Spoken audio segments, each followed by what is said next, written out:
예, 지금 업무 보고를 법무부, 행안부 법무부 먼저 하고, 행안부 법무부 법제처까지 하고 인사처 국조실 이렇게 나눠서 할게요. 순서는 그 두 파트로 나눠서 하기로 하고, 제가 사전에 미리 드릴 말씀은 특별히 없고, 업무 보고 하시면 제가 내용을 보고 말씀드릴 게 있어서 말씀드리도록 하겠습니다. 네, 시작하도록 하시죠. 네, 이어서 부처 업무 보고를 진행하겠습니다.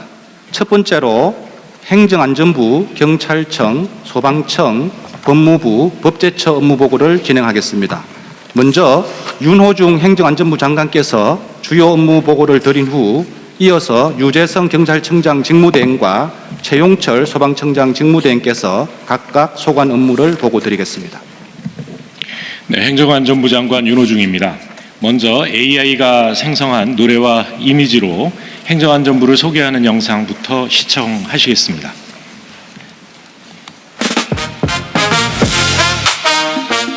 국민의 안녕을 담아온 역사적 북끝으로 대한민국의 새로운 백서를 펼치노라. 고유가 위기엔 선제된 슈 6.1조 지원으로 민생 합격, 전남과 광주 최초의 통합, 상생과 미래로 굳게 결합, 하천과 계곡의 불법 아웃, 일상의 반칙과 특권 아웃, 여름의 폭염도 완벽하게 방어, 무더위 쉼터로 시원하게 쿨, 광화문 빼곡한 인파 축제도 산불도 대설도 인명 피해 제로, 말 한마디 하면 행정 뚝딱 AI 국민 비서 똑똑하게 대답, 새로워진 AI 민주정부 Let's go! 온 국민의 일상을 지켜내 우리 행정안전부, 대한민국의 행복을 더할 우리 행복안전부, 국민의 삶을 더 단단하게, 민생 회복으로 행복하게, 대체 불가 대한민국 Let's go!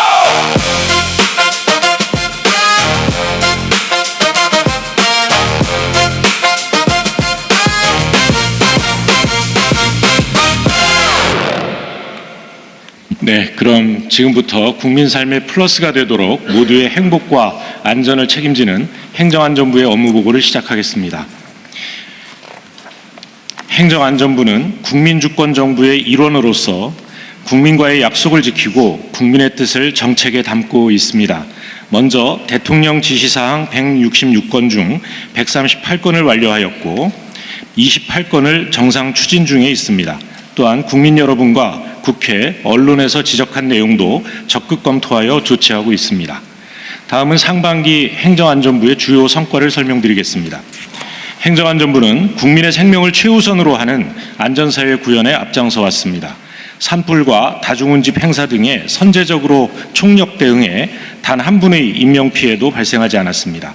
또한 재해복구 사업을 신속하게 추진하였으며 국민안전권을 국가가 책임지도록 하는 생명안전기본법을 제정하였습니다. 선제적 재정 운용으로 중동전쟁에 따른 비상경제 상황을 돌파했습니다.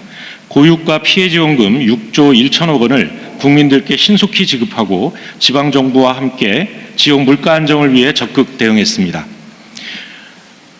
먼저 찾아가는 AI 정부와 성과로 증명하는 공직사회를 구현했습니다. AI 국민비서 등으로 국민들께서 이용하시는 서비스를 혁신하고 특별한 성과를 거둔 공무원은 특별한 포상으로 격려하였습니다. 그 결과 최근 OECD가 발표한 정부 신뢰도 조사에서 우리 대한민국이 역대 최고인 6위에 올라섰습니다. 일상의 반칙과 특권을 걷어내고 공정의 원칙을 세웠습니다. 먼저 많은 국민들께서 불편을 느끼셨던 하천 계곡의 불법 시설과 길거리의 불법 현수막에 대한 대대적인 정비에 착수했습니다. 아울러 부적절한 정부 포상을 취소하고 중수청 설치를 위한 근거 법률을 제정했습니다. 시도 통합과 지방 우대로 균형 성장의 전환점을 마련했습니다. 특히 서울시에 준하는 지위와 각종 특례를 부여하는 특별법을 제정하여 지난 7월 1일 인구 320만 명의 비수도권 최대 경제권 전남 광주 통합특별시가 출범하였습니다. 다음은 하반기 행정안전부가 추진할 주요 역점 과제입니다. 민원 처리는 똑똑하게, 국민과의 소통은 활짝 열어놓겠습니다. 복잡한 민원을 한 번에 처리하는 원스톱 서비스와 각종 혜택을 알아서 챙겨주는 AI 맞춤형 서비스를 국민들께 제공하겠습니다. 국민이 주인이 되어 정책 결정에 참여하실 수 있도록 모두의 토론회와 모두의 광장 등 온라인과 오프라인을 아우르는 소통의 창구를 활짝 열어놓겠습니다. 전략적 정부 조직 기반 위에 AI 역량을 더해 유능한 정부가 되겠습니다. 환경 변화에 맞춰 낡은 기능은 재조정하고 국민의 미래와 안전을 위한 국정 현안에는 기구와 인력을 신속하게 지원해 뒷받침하겠습니다. 공직자들이 안정적인 AI 업무 환경에서 역량을 마음껏 펼칠 수 있도록 지원을 아끼지 않겠습니다. 지방자치의 책임성과 투명성을 높여 주민 주권을 실현하겠습니다. 신뢰받는 지방정부를 만들기 위해 주민 소환 제도와 모니터링을 강화하고 지방의회 의원들의 책임과 역량을 동시에 제고하겠습니다. 아울러 주민들께서 주도적으로 조례 예산 과정에 참여하실 수 있도록 지원하겠습니다. 사회연대 경제로 공동체를 살리고 함께 누리는 기본사회를 만들겠습니다. 먼저 사회연대 경제 기본법 제정에 최선의 노력을 기울이고 공공판로 확대와 사회연대 금융 기반 확충으로 지속가능한 생태계를 조성하겠습니다. 아울러 국민 모두의 삶을 보듬는 기본사회 실현을 위해 기본법 제정과 지역사회 확산을 추진하겠습니다. 튼튼한 생명안전의 토대 위에 한 발 앞서 위험을 막아내겠습니다. 생명안전기본법 제정에 따른 범부처 종합계획을 수립하고 투자펀드를 조성하여 안전산업을 육성하겠습니다. AI와 데이터를 기반으로 위험 상황을 미리 예측하고 효과적으로 대응하겠습니다. 계절별 재난으로부터 일상 속 위험까지 현장 밀착형 대응을 하겠습니다. 24시간 상황관리와 빗물바지 정비, 취약계층 지원을 통해 풍수해와 폭염에 대응하고 수상안전 확보를 위해 인력과 장비를 늘리겠습니다. 또한 어린이를 포함한 모든 국민들의 발걸음에 안심이 더해질 수 있게 고강도 볼라드를 도입하고 통학로 등 보행 환경을 개선하겠습니다. 다음은 개혁과제와 지방주도 성장 과제입니다. 중수청과 경찰 수사의 전문성을 높이고 민주적 통제는 강화하겠습니다. 10월에 출범하는 중대범죄수사청에 우수한 인력이 확보되도록 하고 정보 시스템 구축과 청사 마련도 차질 없도록 하겠습니다.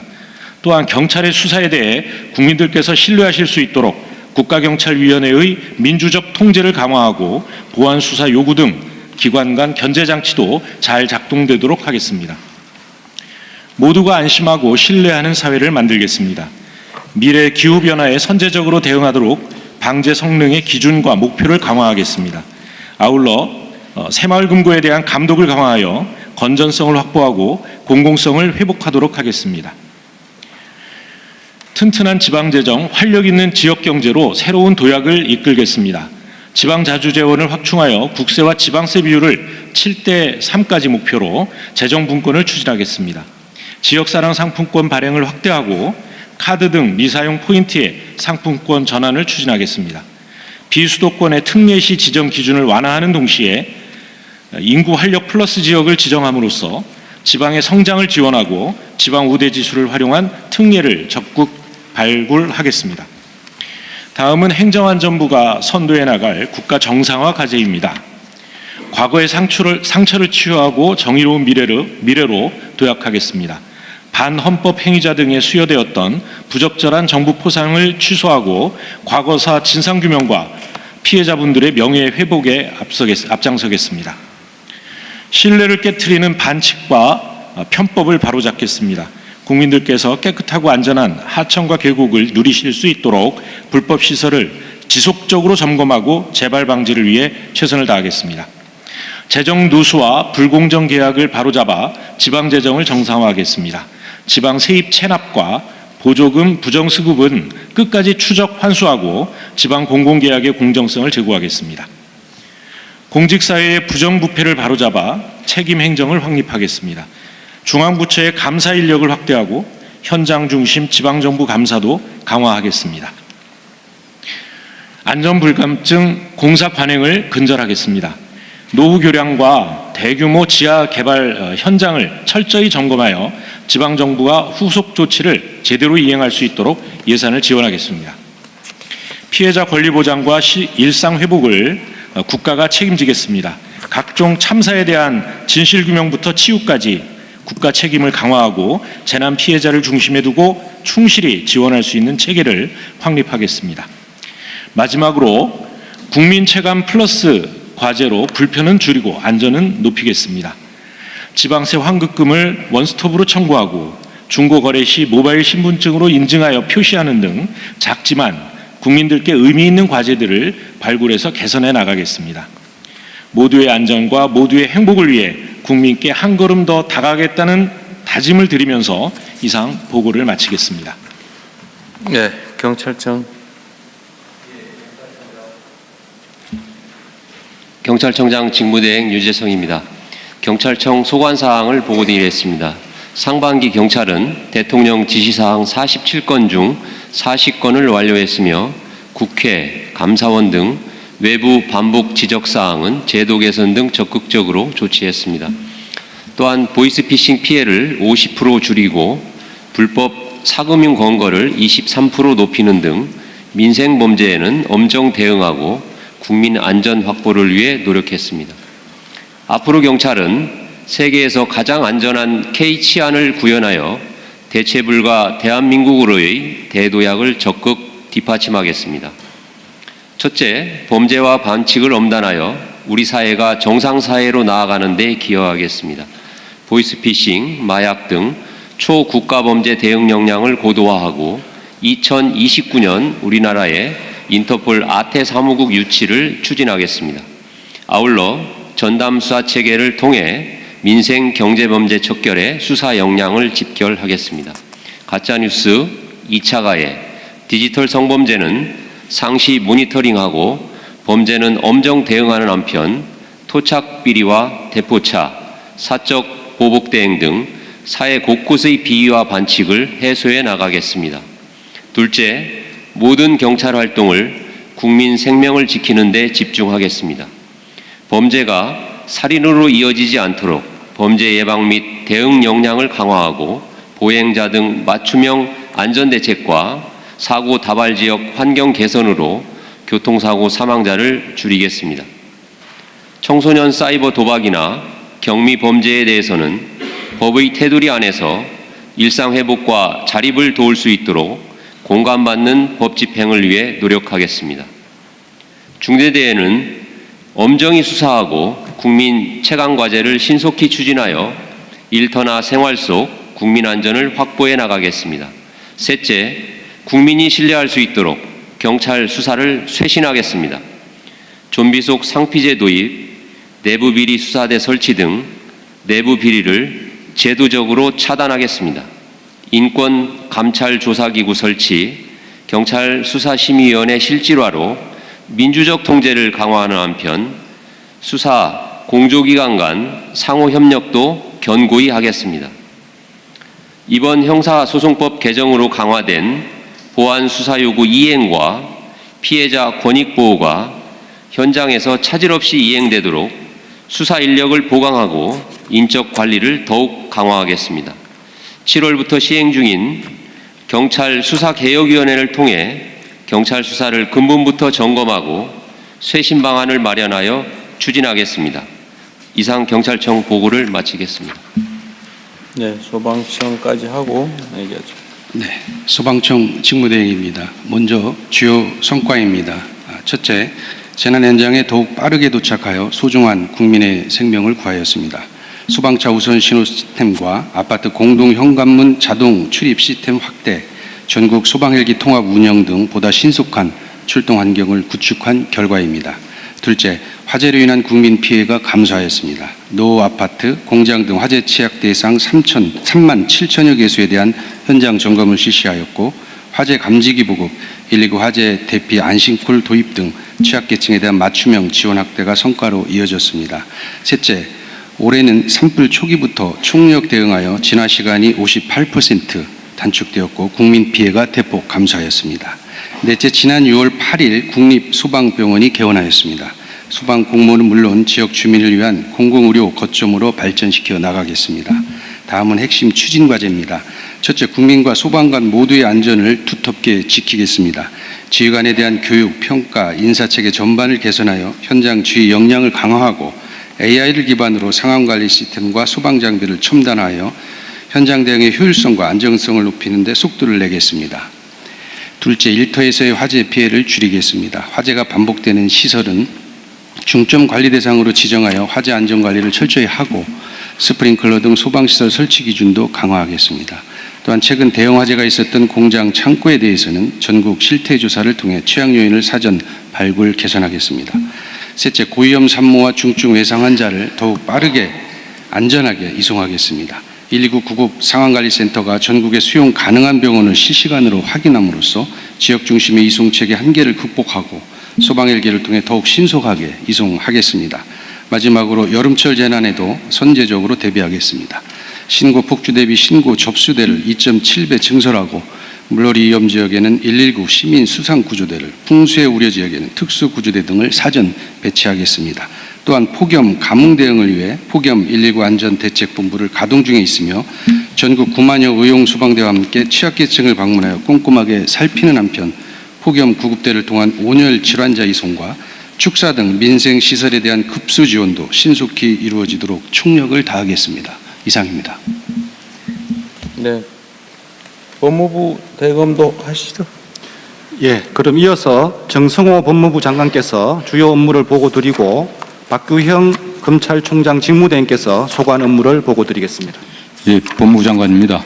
보고에 앞서 국민의 일상 속에 스며든 법무부의 지난 1년을 짧은 영상으로 보여드리도록 하겠습니다. 법무부의 재정의. 더 안전한 대한민국을 위해 재범 예방에 빈틈을 메워가는 우리는 안전법무부입니다. 과감한 상법 개정으로 대한민국 경제에 활력을 불어넣는 우리는 경제법무부입니다. 빠르고 스마트한 출입국 심사로 대한민국의 첫인상을 만드는 우리는 문화관광법무부입니다. Welcome to Korea. 국가의 책임을 다해 정의를 바로 세우는 우리는 인권법무부입니다.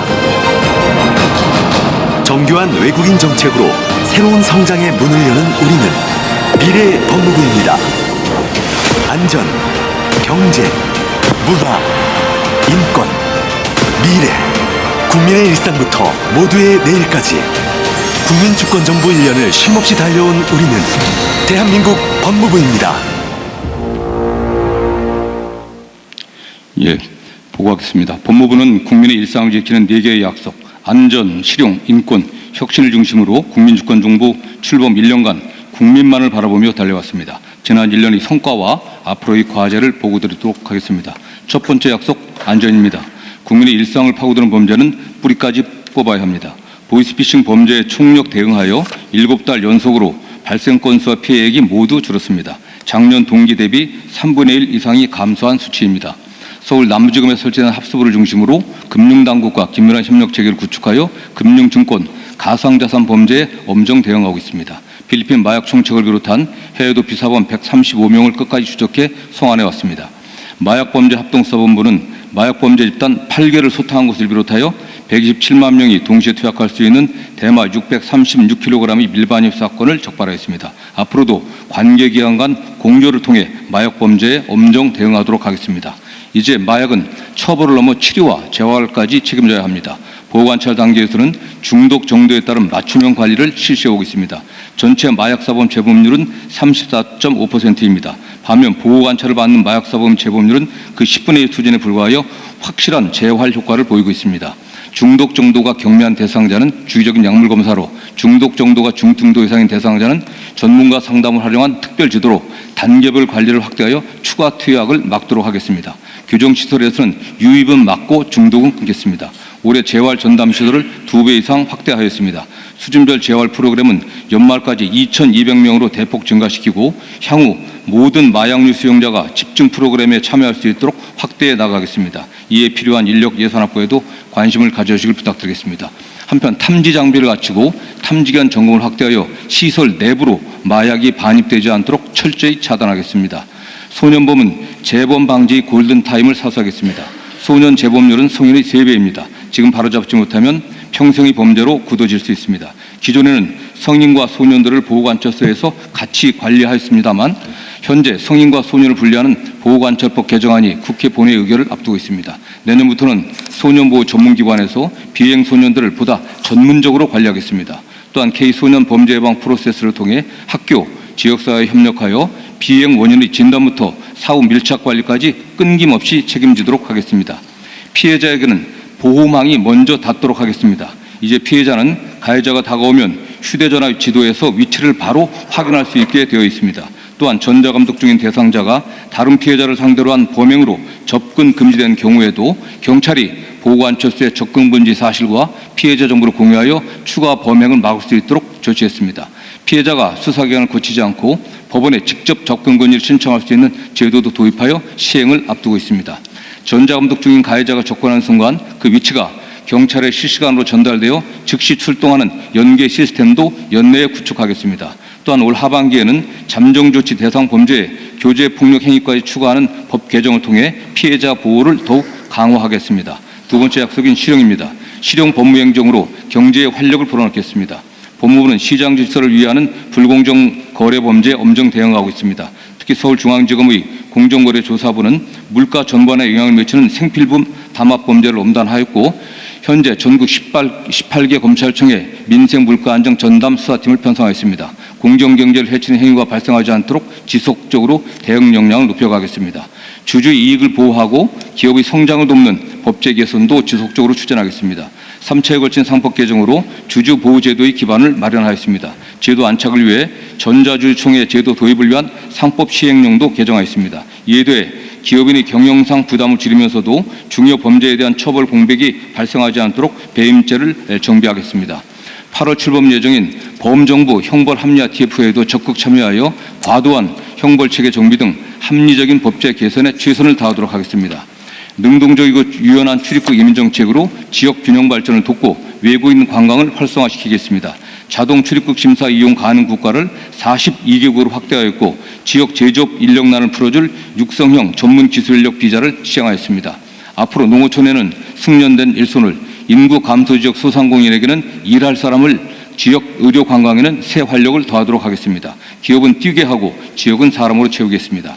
불투명한 관리비 운영과 근거 없는 관리비 징수, 숙칭, 깜깜이 관리비 문제를 해결하겠습니다.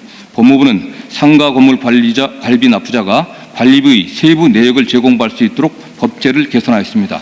그러나 오피스텔이나 빌라 등의 경우에는 여전히 관리비 산정 근거를 확인하기 어렵습니다. 건물 종류나 규모와 무관하게 관리비 납부자가 내역을 제공받을 수 있도록 법제 개선을 지속하겠습니다. 세 번째 약속 인권입니다. 법의 보호는 가장 낮은 곳에서 먼저 닿아야 합니다. 아무리 빚이 있어도 최소한의 생계비는 압류되지 않도록 조치하였습니다. 한 달치 생계비에 대해 압류가 금지되는 생계비 계좌를 도입하여 5달 만에 59만 계좌가 넘는 계좌가 열렸고 최대 250만 원까지 보호되도록 하였습니다. 위기의 채무자에 대한 법률 지원도 강화했습니다. 대한법률구조공단은 개인회생, 파산 신청자와 불법 사금융 피해자에 대하여 무료 상담 및 소송을 지원하고 있습니다. 보시는 것처럼 법률구조 플랫폼에서 채무자라는 단어만 넣어도 관련 내용을 바로 볼 수 있습니다. 이런 내용들을 더욱 적극 홍보하도록 하겠습니다. 대한민국에서 일하는 사람이라면 그 누구도 인권의 사각지대에 있어서는 안 됩니다. 어느 장벽 체류을 안으로 인권 침해를 청구하지 못하는 외국인 노동자를 위해 단속 중심에서 인권 중심의 출입국 이민 정책으로 전환하였습니다. 외국인 종합 안내 1345 콜센터에 전화하여 인권 침해 전용 번호 1번을 누르면 전담 상담원과 통화할 수 있도록 조치하고 100명의 인권 침해 조사 전담관을 지정했습니다. 신고가 들어오면 전담팀이 24시간 안에 현장으로 가서 치료 자격과 무관하게 필요한 지원을 하도록 하였습니다. 아울러 교화 없는 유치는 줄이겠습니다. 지금까지는 노약자, 환자도 벌금을 내지 못하면 노역장에 유치되었습니다. 노동 능력이 없는 환자까지 노역장에 유치하는 것은 처벌의 목적에 맞지 않고 오히려 치료로 인한 국가의 재정적, 행정적 부담만 가중되어 왔습니다. 노역장 유치 집행정지 사유를 넓히고 약식 절차에서도 벌금형 집행유예 구형이 가능하도록 법 개정을 추진하겠습니다. 마지막 약속 혁신입니다. 역사를 바로 세운다는 것은 과거의 진실에 눈 감지 않고 끝까지 책임지는 것입니다. 친일재산조사위원회의 재설치로 실질적인 친일 청산이 이루어지도록 기틀을 마련하고 과거 희생자 228명에 대해 직권 재심을 청구하였습니다. 국가폭력 범죄의 시효를 배제하는 특례법 제정도 흔들림 없이 추진하여 국가 권력으로 인한 피해에 책임을 다하도록 하겠습니다. 국익을 지키는 일에는 한치 양보도 없습니다. 론스타 7조, 엘리엇 1,600억, 쉰들러 3,200억, 국제 분쟁에서 연속 승소하여 국부 유출을 막아냈습니다. 이 경험과 역량으로 정부 부처의 국제 법무 이슈에 정확한 해법을 제시하고 해외로 나가는 우리 기업의 법률 파트너가 되도록 하겠습니다. 법무행정에 AI를 입히겠습니다. 국립법무병원에서는 AI 행동 분석으로 고위험 가무자의 특이 행동을 즉시 감지해 맞춤형 치료 계획을 세우기 시작했습니다. 이를 확대 구축하겠습니다. 국제 AI 규범 논의에도 참여하여 우리 법제를 국제 기준에 맞게 정비하겠습니다. 국경에서는 위험은 정밀하게, 안전한 여행객은 신속하게 심사하도록 하겠습니다. 이에 대해 교정행정을 선진화하여 문제행동 예측 등 AI를 적극 활용하겠습니다. 충분한 예산과 인력이 확보되도록 최선을 다하겠습니다. 아울러 다수 국민이 피해를 입으면 하나의 소송으로 함께 구제받을 수 있도록 집단소송제 확대를 추진하고 있습니다. 검사는 공익의 대표라는 본연의 역할에 충실하도록 하겠습니다. 민법, 상법 등 각종 법률에 있는 검사의 공익 대표와 관련된 일체의 업무를 통일적이고 체계적으로 수행하기 위해 지난 4월 지침을 마련하였습니다. 범죄로 얻은 이익은 한 푼도 남기지 않게 하겠습니다. 서울중앙지검 한 곳뿐이던 전담 부서를 서울 남부와 부산까지 3곳으로 늘렸고 향후 행안부와 협의하여 필요한 부서의 신설을 추진할 계획입니다. 올해 대한민국은 체류 외국인 287만 명 시대에 들어섰습니다. 지난 3월 국민과 이민자가 함께 성장하는 2030 이민정책 미래전략을 발표했습니다.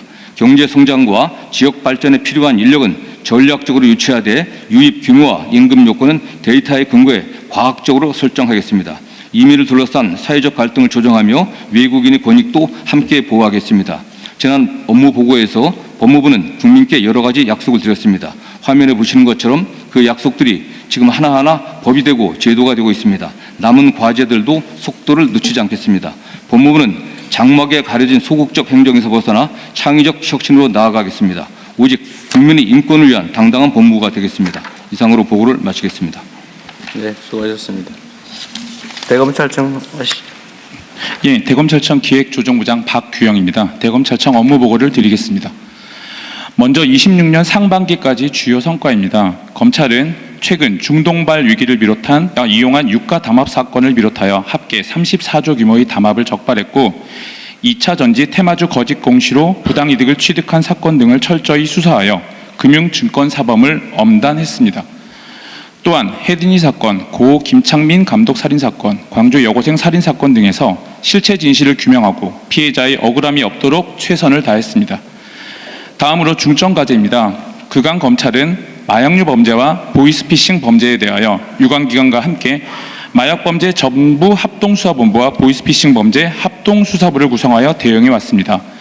향후 개정된 형사법 체계 하에서도 국가의 전체 범죄 대응 역량에 빈틈이 생기지 않도록 여러 정부기관과 긴밀히 협력하는 등 역량을 집중하고 나아가 교제폭력 가해자에 대한 접근 금지 명령, 신상정보 공개 등 관계성 범죄 예방에도 적극 힘쓰겠습니다. 다음으로 국민이 체감할 수 있는 형사사법 서비스를 제공하겠습니다. 검찰은 재판 중인 사건 기록, 열람 등사 수수료 무료화에 이어 전자기록의 경우 파일 전송 방식의 열람 등사가 가능하도록 시스템을 마련하고 현재 고도화 작업을 진행 중입니다. 또한 사회적 약자의 권익을 보장하기 위해 공익대표, 공익송무 등의 업무 역량도 더욱 강화해 나가겠습니다. 마지막으로 검찰은 공소청, 중수청 개청 과정에서 사건 이관 등 업무의 공백이 발생하지 않도록 만전을 기하고 있습니다. 앞으로 사법통제, 인권보호기관으로서의 본질적 역할에 집중하고 실질적 공판 중심주의를 실현하여 선진적인 형사사법제도를 확립하도록 최선을 다하겠습니다. 이상 보고를 마치겠습니다. 네, 수고하셨습니다. 산하 기관들 중에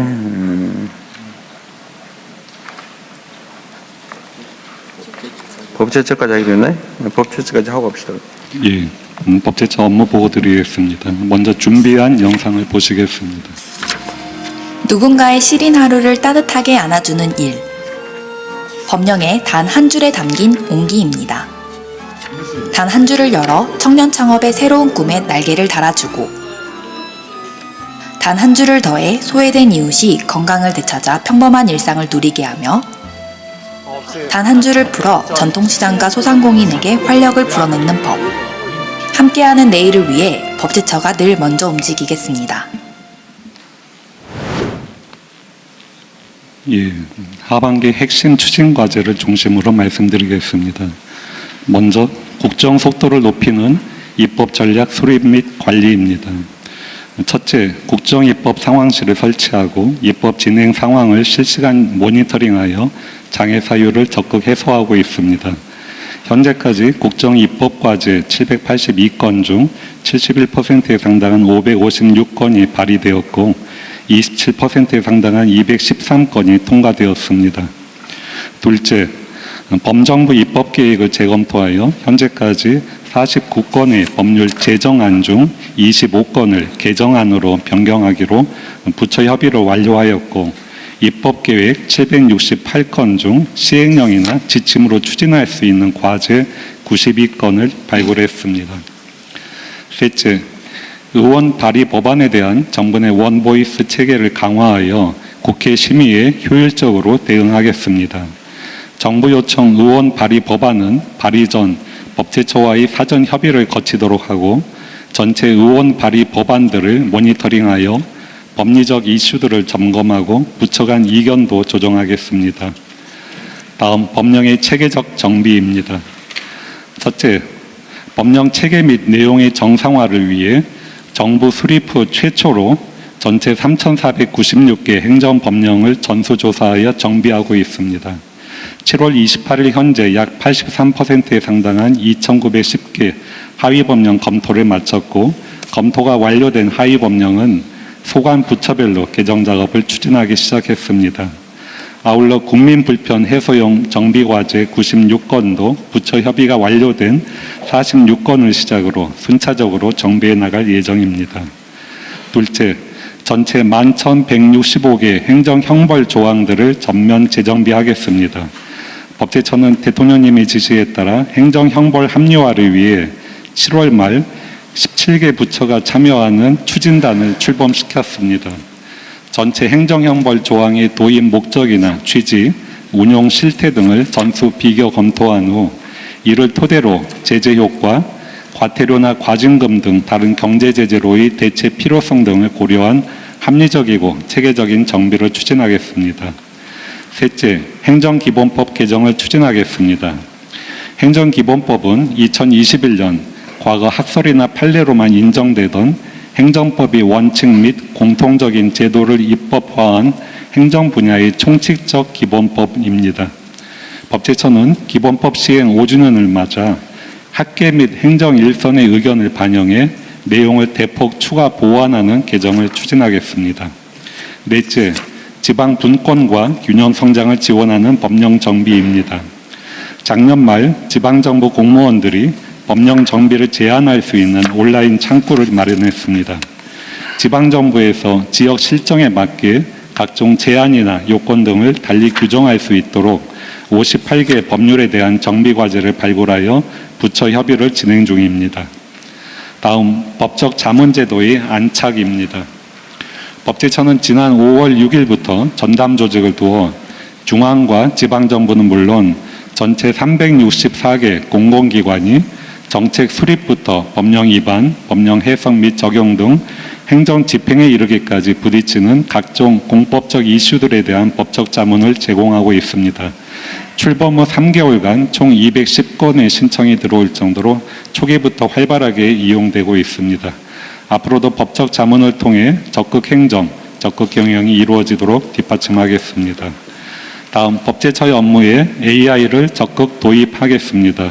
첫째, 지난 6월 2일 국무회의에서의 대통령님 지시에 따라 약 한 달 만에 법제처 직원들이 행안부 및 과기부의 협력 아래 직접 만든 AI 법령 비서를 7월 14일부터 전국의 공무원들에게 시범적으로 제공하기 시작했습니다. 언론에서도 개발 직원 인터뷰 기사를 크게 보도할 정도로 큰 관심을 보였습니다.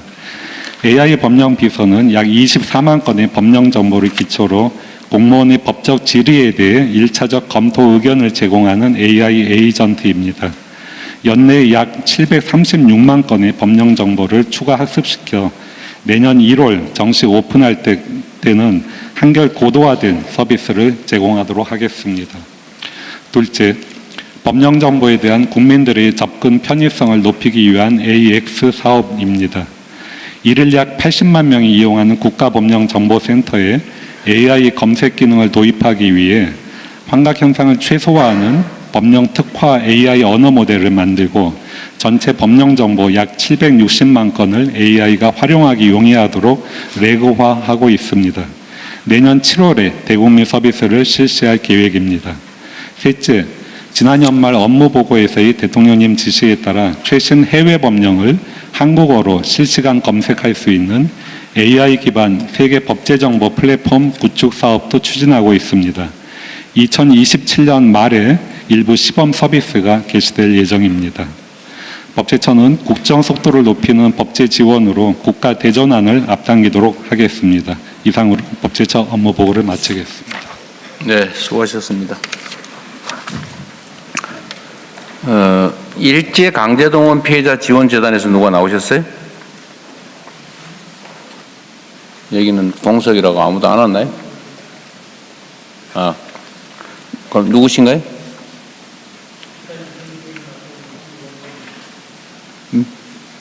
마이크 켜고 얘기하시. 안 되네. 됐니? 네, 이사장 지구대행을 맡고 있는 이원범입니다. 이사장은 지금 없고 본인은 직함이 뭐예요? 제 부이사장입니다. 부이사장. 네. 지금 여기 지원 현황이 어때요? 그러니까 지금 이게 원래 강제동원 피해자를 제3자 대위 변제하려고 네. 만든 재단이잖아요. 맞습니다. 제3자 변제를 저희들이 맡아서 하고 있습니다. 그런데 재원 현재 남아있는 재원과 또 피해자 중에 원하는 사람, 원치 않는 사람, 또 원하는 사람 중에 보상된 사람, 안 된 사람 좀 현황 얘기 한번 잠깐 해보시죠.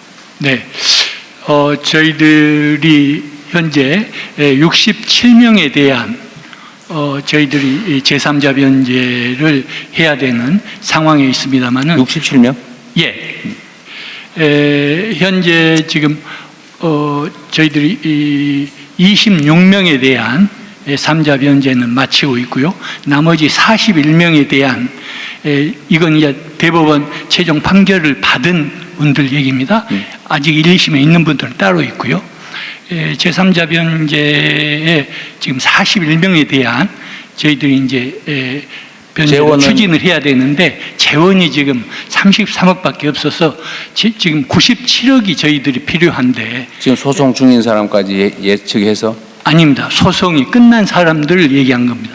소송을 제기하고 있는 사람들은 또 지금 별도로 이 보상을 제3자 변제는 못 받겠다 이런 사람들도 있나요? 네, 그 중에서 당연히 있습니다. 몇이나 얼마나 돼요? 최초에 4명에서요. 이제 끝까지 지금 받지 않겠다고 한 사람은 이제 한 사람이 남았고요. 이건 이제 2018년도에 최종 판결을 받은 분 중에 그렇습니다. 그리고 그 이후에는 아직 의사 현재 확정 판결을 받은 사람 중에 네. 저 제3자 변제 못 받겠다, 일본에서 직접 받겠다 이런 사람이 몇 명이냐고요? 그런 분은 박혜옥이라고 돌아가신 분인데 그 부분이 한 건인데 그 이제 유족들이 하여튼 그 한 건, 한 명의 유족. 명확한 의사 표현은 지금 한 건이 되어 있습니다. 다른 사람들은 받겠다는데 재원이 없어서 못 받고 있다. 그렇습니다. 아까 얘기를 들어보면 40몇 명이 확정이 됐는데 30몇 억이 있는데 일부라도 지급을 안 하고 있는. 아닙니다. 이유는? 확정을 받은 사람은 67명인데 저희들이 26명에 대한 지불은 마쳤고요. 40몇 명. 그리고 41명에 대한 지불이 지금 못하고 있는데 30몇 억이 있다면서요. 있는데 왜 안 지급 안 하고 있냐 그 말이에요. 재원이 없어서 그렇습니다. 30몇 억이 있다고 했잖아요. 33억이 있는데요. 있는데 왜? 그건 이제 현재 이제 어떤 사람은 주고 어떤 사람은 안 줄 수 없어서 지금 그러는 거죠. 그래서 일괄적으로 해야 되니까. 그렇습니다. 제가 상황을 잘 모르겠는데 이게 전에 어디 언론 보도에 난 건데 무슨 도장을 네. 동의를 안 받고 찍어서 어쩌고 그 얘기는 뭐예요? 공탁 과정에서 인감을 위조한 것으로요. 공탁을 어떤 공탁을 제3자 변제를 제3자 변제에 제3자 그러니까 이 재단이 공탁을 했다고 말이에요? 그렇습니다. 저희들이 이제 외교부에 당시의 외교부의 지시에 따라서 저희들이 공탁을 추진했는데 공탁을 추진하는 과정에서 저희들 재단 인감을 이제 여러 군데 동시에 공탁을 걸다 보니까 하나의 인감을 여러 개로 이제 변조해서 업무를 진행하는 과정에서 도장을 여러 개 찍느라고 비슷한 도장을 하나 더 만들어 찍었다. 그렇습니다. 정확하게는 위조라고 하긴 좀 그러네요. 등록 안 된 도장. 예, 그렇게 담당자는 주장을 하고 있습니다. 알겠습니다. 대한법률구조공단 어디 계신가요? 이쪽에 있습니다. 어디? 네. 거기요? 법률구조공단은 지금 구조 요청 들어오는 거에 대해서 충분히 다 구조해주고 있나요? 죄송합니다. 저희가 인력적 한계 때문에 충분히 다 못하고 있고 작년에 말씀하신 이후로 경영 개선을 통해서 많이 지금 나아지고는 있고 작년에 4년 만에 신규 직원을 처음 뽑았습니다. 네. 그래서 점점 나아지고는 있지만 아직도 많은 국민들 어려운 분들을 못 도와주고 있는 어려운 상황에 있습니다. 죄송합니다. 법률구조 지원 예산은 얼마 정도예요?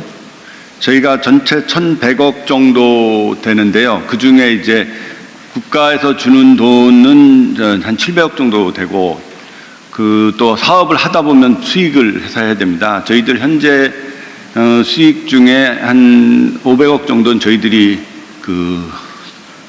벌어야 되는 연간 구조 지원 예산이 얼마라고 제가 1,100억 중에 1,100억인데 정부 지원 예산이 700억입니다. 예, 700억 정도 된다고 보시면 되겠습니다. 법률구조공단의 주 업무가 구조 지원이죠? 네, 그렇습니다. 상담하고 구조 지원하고 있습니다. 근데 구조 지원인데 그러면 700억을 지원받아서 기타 수입하고 해서 1,100억 정도 가지고 구조 지원을 하면 몇 명이나 구조 지원을 합니까? 연간 신건으로? 저희가 작년에 조금 줄었는데 한 상담이 100만 명 정도 되고요. 상담은 그렇게 하고. 네, 소송은 한 15만 건 정도 됩니다. 신건으로?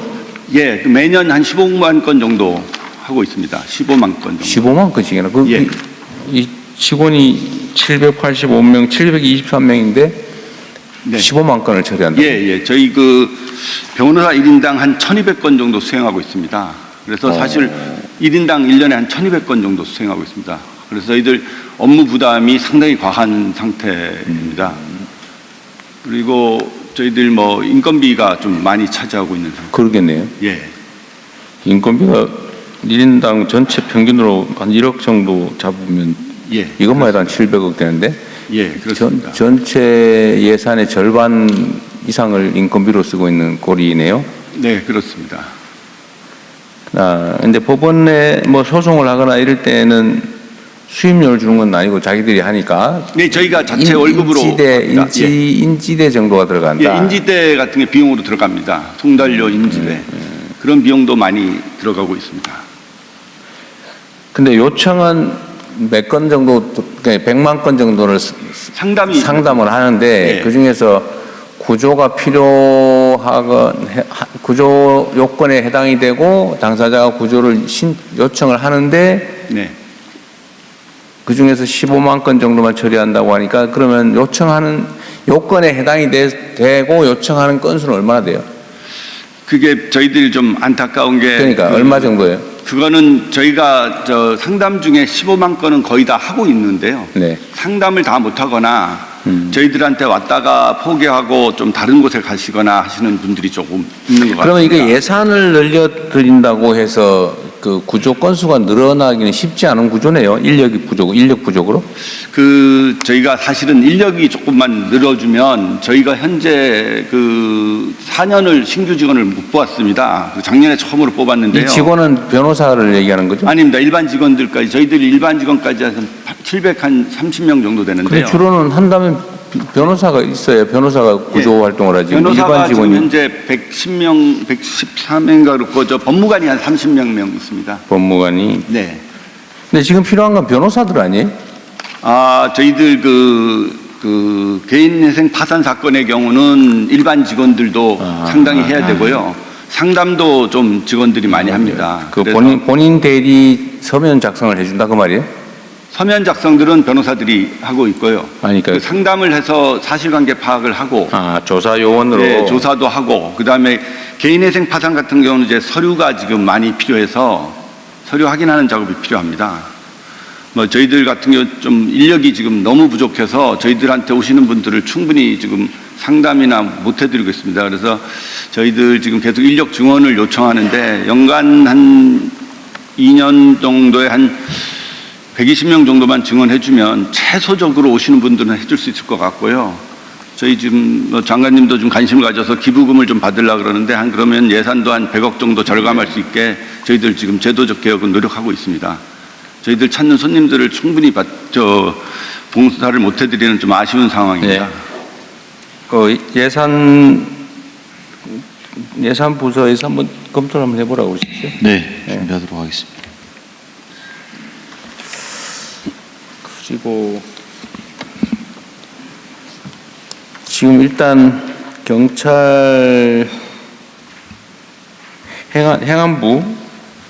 행안부는 지금 중수청 준비는 행안부가 주로 하고 있나요? 네, 그렇습니다. 조직, 시설, 관련 법령 정비 다 준비되고 있어요? 네네, 맞춰서 준비가 다 되고 있습니다.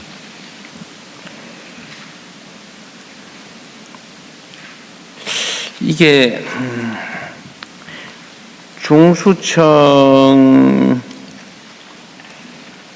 중수청도 어째 사법경찰관리에 해당되겠죠? 네, 사법경찰관. 네, 사법경찰관. 이게 이제 소위 보안 수사를 하냐 마냐 논란이 많았는데 어쨌든 이건 이제 일단락이 된 거고. 네. 이건 이제 경찰청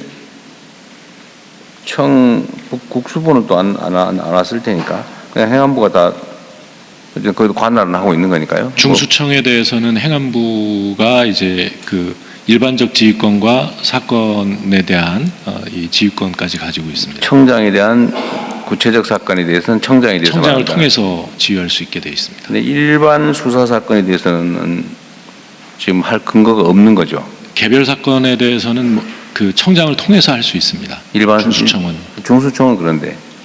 국가수사본부는 관련 행안부 장관에게 권한이 없고요. 수사에 관여할 수 있는 권한이 정해져 있지 않습니다.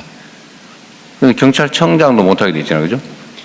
예, 경찰청은 개별적인 사건에 대해서는 국수본부장이 지휘를 하고요. 경찰청장은 일반적인 지휘권이 있는데 이렇게 신속하게 수사를 하라든지 어떤 부분에 어느 범죄를 집중적으로 이렇게 사회적으로 문제되니까 일반적 지휘는 가능한데 구체적 지휘는 배제돼 있다. 예, 그렇습니다. 일단 그건 그렇다 치고 검찰하고의 관계에서 이제 수사와 기소가 이제 명확하게 분리가 되는데 국민들의 걱정이 사실 좀 많이 있잖아요, 그죠? 네, 그렇습니다. 지금 예를 들면 경찰이 주어진 이제 사건의 완벽한 종결 권한까지 갖게 됐는데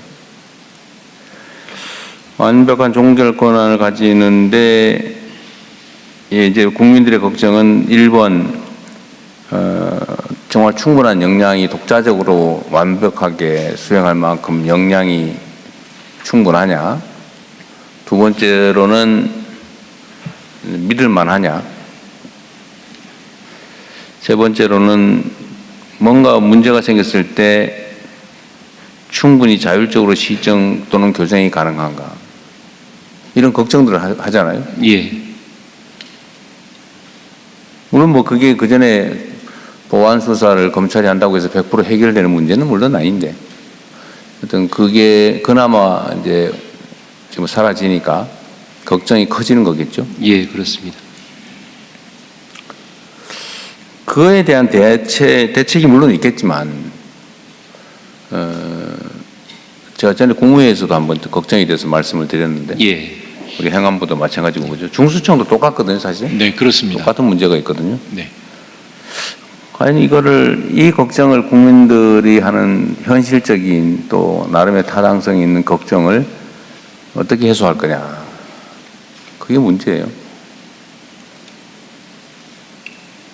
아까 뭐 나름 계획은 있어요, 그죠? 네, 그저께 국무회의에서도 보고를 드렸습니다만 이번 이 형사소송법 개정을 하면서 그런 그 경찰이나 중수청의 수사, 1차 수사가 이 불완전하게 되거나 또는 부실하게 될 경우 거기에 대한 대책은 이 그 기본적인 것은 마련이 되어 있습니다.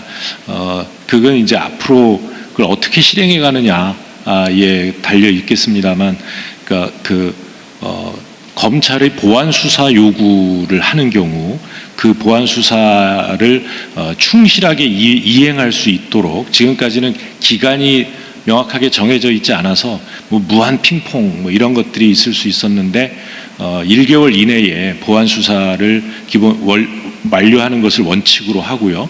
그게 또 만약 부실할 경우에 이 범죄 피해자나 또는 고소 고발인으로 하여금 이의 제기나 이의 신청을 할 수 있게 해서 검사가 그것을 보고 다시 보안 수사 또는 재수사를 요청할 수 있게 했습니다. 전에는 어쨌든 경찰이 어떤 사건을 수사를 개시하면 검찰에게 통보돼서 또 담당 검사가 일종의 지휘 검사가 네, 지정이 지휘를 했던 되고 게 있었습니다.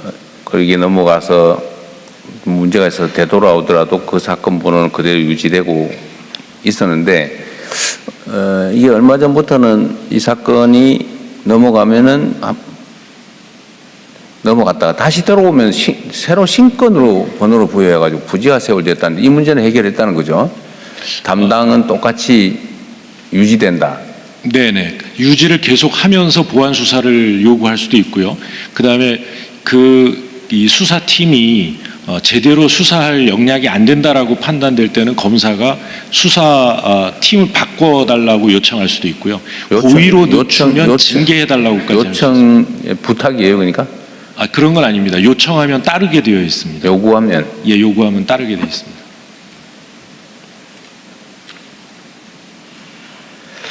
무한 핑퐁은 막을 수 있게 됐다. 근데 보완을 하라고 했는데 잘 안 되면 또 이제 추가 보완 뭐 이렇게 되는 거죠. 네, 그렇습니다. 이게 예를 들면 지금은 검찰의 지휘를 받지 않으니까 예를 들면 어떤 사건을 입건해 수사를 시작을 한단 말이에요. 네. 근데 예를 들면 이제 강제 수사를 안 한 단계. 네. 영장을 치려면 강제 수사를 하면 당연히 이제 검찰로 가서 통과가 돼야 되니까. 네네. 그때는 이제 검찰에 갈 텐데 그렇지 않은 상태에는 검찰과 관계는 어떻게 됩니까? 그 이전에는 이 검찰과 관계가 우선 설정이 되어 있지는 않습니다만 주요 사건에 대해서는 이제 합동 수사를 요청할 수 있습니다. 합동 협력 수사. 그렇게 지금 규정을 만들어놨어요? 예. 그럼 소위 말하는 이제 뭐 지금까지 하고 있던 온갖 이런 검경 합수부, 네. 합동수사부가 뭐 해체를 해야 된다든지 그런 건 아니군요. 할 수는 있는 거네요. 네, 할 수 있습니다. 예. 다만 이 합동 협력 수사를 하는 이 검사의 경우 검사가 직접 수사를 하는 것은 아니겠죠. 네. 하여튼 그 문제를 법무부도 사실은 걱정이 많을 텐데. 예, 지금 뭐 대통령께서도 아시다시피 이미 수사지휘와 전권 성취는 없습니다. 다만 이번에 저희 법무부가 강력히 요청해갖고 사회적 약자 대상 범죄, 성범죄, 노인 아동 학대 범죄, 가정폭력 범죄, 뭐 기타 등등 7개 범죄에 관련해서는 정권 송치해갖고 최종적인 종결권을 무혐의 의견이더라도 정권 송치한다. 예. 그렇게 죄명 따라서. 다만 지금 행안부 장관의 말씀이지만 지금 합동수사본부의 운영 근거가 매우 취약합니다. 저희가 보기엔 사실상 없는 상태인데요. 지금 뭐 금지되지 않았으면 할 수 있는 거지 뭐. 그렇지 않습니다. 왜냐하면 이 검찰이 공소청의 검사들이 수사에 참여하게 됐을 때 직무능력 문제가 있기 때문에 수사를 못하게 돼 있기 때문에 지금 현재 같은 경우는 마약이라든가 증권합동수사본부, 금융합동수사본부, 경찰, 검찰이 지금 같이 하고 있습니다. 같이 그렇죠. 수사하고 그렇기 때문에 이거 실제 합동수사본부에 가갖고 공적검사들이 수사에 참여하게 됐을 때 그게 그 한계가 불명확한 거고 이 근거가 수사 준칙에서라든지 좀 명확하게 되지 않으면 상당히 공소유지 과정에서 문제가 있을 수 있습니다. 수사 준칙이나 거기에 문제라면 만들면 되겠죠. 아니면 뭐 그런데 물론 법률적으로는 지금 금지되어 있냐고. 저희가 판단한 바로는 지금의 기존에 9개 정도의 합동수사본부가 있는데요. 거기에 파견 나가 있는 지금 합동수사하는 검사들의 역할을 어떻게 할 건지 그러니까 매우 애매한 상태입니다. 지금 협력 수사와 관련된 근거 조항을 만들어 놓았다는 거죠? 네. 그 행안부 주장은 저런데 지금 아니, 저희가 보기엔 법무부 근거 규정이 그걸로 없습니다. 부실하다, 예. 부족하다 그런 입장이신 네. 거예요? 대검은 혹시 어떠세요? 예, 지금 법 통과 이후에 저희도 종전과 같은 방식으로 과연 합수본이 유지될 수 있을지에 대한 것은 솔직히 약간 의문인 점이 있습니다. 법률 검토를 해봐야죠. 예, 그래서 법률에 이번에 그 입법 과정에서도 일부 그 개정안에는 이제 합동 대응 기구라는 형태로 하는 대응 기구, 예, 합동으로 대응할 수 있는 기구 관련 규정이 일부 의원들 개정안에 포함이 되어 있었는데 그게 실제로 입법화되지는 않았습니다. 아, 그러니까 안 된 건 얘기할 필요 없고. 예, 그래서 그 부분이 이제 국가 범죄 대응 역량이 약화되지 않도록 협력이 필요한데 이거를 구체적으로 어떻게 설정이 가능한지에 대한 부분에 대해서는 고민이 필요한 부분이 맞습니다. 지금 그 개정된 형사소송법 저는 안 읽어봐서 그런데 개정된 형사소송법에 의하면 검사는 수사하면 안 된다고 돼 있어요. 예, 그렇습니다. 네. 하지 말라 이래 돼 있어요. 일체 수사의 법적 근거가 없어졌습니다. 아니 근거는 없어졌는데 하지 말라고 금지됐냐고. 지금 금지 규정의 형태로 되어 있지는 않고요. 차관께서 법무부 차관입니다. 그 형사소송법에 검사는 공소 제기와 유지를 책임지고 사법경찰관은 수사를 책임진다고 명문화가 되어 있습니다. 원칙적 규정이고. 네, 이와 같이 검사가 수사 권한을 완전히 행사하지 않는 것으로 설계가 되어 있고 책임도 분명하게 규정을 해왔기 때문에 앞으로 검사가 직접 수사를 개입하는 경우에는 그 수사 절차상 위법 수사 논란이 발생할 수 있고요. 그래서 지금과 같은 합동수사본부의 체계는 상당히 법적 논란이 많을 거기 때문에 그대로 유지되기는 어렵다고 판단하고 있습니다. 뭐 일단 이 법이 시행되는 때까지는 괜찮겠죠. 그렇습니다. 그때까지 한 거는 유효할 테니까. 대통령님, 그 다음 문제는? 대통령님 지금 현재 검찰청이 이제 그 공소청과 중수청으로 기능이 나뉘어진다고 봐야 되지 않겠습니까? 네. 그래서 결국은 지금까지의 이제 검경합동수사 본부나 이런 설치도 형사소송법에 명확한 근거가 있었던 건 아닌데요.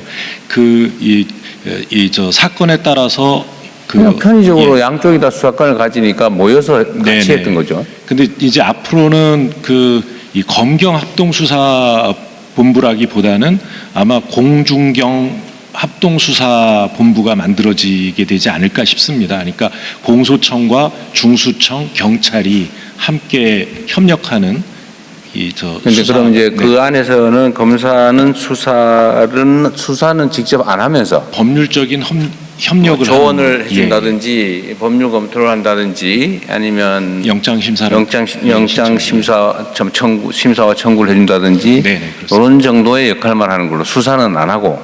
네. 그렇게 하면 이 합동수사본부가 유지가 되나요? 합동수사본부의 취지가 수사 진행 상황에서 검경이 합력해서 수사를 진행하는 것이었습니다. 그런데 이와 같이 수사에 관여하지 못하는 것으로 정리가 될 경우에 검사가 할 수 있는 것은 결국 사법통제 부분, 영장에 대한 검토, 그 다음에 그 사건을 송치받아서 기소 등을 상정할 수 있을 텐데요. 영장 검토만으로 지금과 같은 검사 파견이 실효성이 있을 것인지에 대해서 의문이 있고요. 또한 합동수사본부 안에서 송치라고 하는 절차를 상정하기도 어렵기 때문에 검사가 할 수 있는 역할이 굉장히 제한되게 됩니다. 지금 사실 합동수사본부는 어쨌든 수사에 지금까지 대한민국 법 제도와 현실상으로는 검사가 공소 유지도 당연히 뭐 주 기능이지만 수사 전문가로서 또 법률 전문가로서 역량이 좀 괜찮다라는 전제 하에서 합동수사팀 안에서도 검사가 수사를 주도했겠죠? 예, 그렇게 해왔습니다. 근데 이제는 그렇게 할 수는 없겠네요. 수사를 하면 안 되니까. 아니 근데 직접 수사 권한이 없다라는 것뿐이지 수사에 관해서 의견을 내고 수사. 그럼 저기 행안부 장관께서 말씀하시는 뭐 협력인가 무슨 공조인가 그 조항은 어떻게 돼 있어요? 뭐라고 돼 있어요? 우리 차관이 알고 지금 합동 수사할 수 있는 근거는 추상적으로 그냥 협력 관계로 규정이 되어 있습니다. 그리고 구체적인 거는 이제 수사 준칙이나 하위 법령에서 설정을 할 수 있습니다.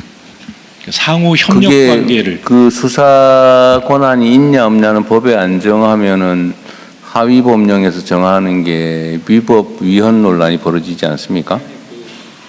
검사는 수사 권한 기능이 없는 걸 전제로 한 겁니다. 그러니까 지금 말씀하신 것처럼 검사가 종전과 같이 수사를 직접적으로 할 수는 없습니다. 그러면 지금까지 하는 뭐 여러 가지 사건들의 합동수사본부의 내부 기능 역할을 다 조정을 해야 된다는 얘기인가요? 이번 형사법의 협력관계에 대한 명문의 규정은 없고요. 사법경찰관이 수사를 진행하다가 필요한 경우에 검사에게 자문을 요청할 수 있고 검사는 자문에 응해야 한다. 자문으로 들어와 있습니다. 아까 협력 그거는 우리 행안부 장관님이 얘기한 협력이라는 단어는 법조문에 없나 본데? 관계로 규정이 되어 있습니다. 협력 관계라고 규정. 종전의 지위 관계가 협력 관계로 대치가 되는 겁니다. 그거는 이제 상하 지위 관계가 아니다라는 취지로 협력하는 수평적 관계다라는 의미지. 수사에 대해서 서로 뭘 역할을 분담할 수 있다 그런 뜻은 아니다는 얘기네. 아니 그렇지는 않고 검사 아까 그 대검 차장께서 얘기하신 것처럼 검사의 기능, 직무 범위에서 수사 기능이 완전히 빠지게 됩니다. 수사하고 기소 공소 유지가 완전히 그 분리가 된다는 게 형사소송법의 가장 그 근본입니다. 현재 개정된. 그러면 합동수사본부는 앞으로 운명이 어떻게 되는 거예요? 그러니까 그 행안부 장관 말씀하신 것처럼 그 종전에 그 대검 특히나 이제 중수부 같은 데서 했던 거를 중수청이 이제 사실상 그 역할을 가져오게 되는 것이고 그것으로 부족한 경우에는 공소청에 검사들이 법적 조언을 하게 되는 구조가 됩니다. 이제 앞으로는 중경합동본부 뭐 비슷하게 될 거다. 그렇게 그러고 공소청 검사는 합류를 하더라도 조언하고 필요하다면 영장 청구를 뭐 신속하게 해주는 정도? 예, 그렇습니다.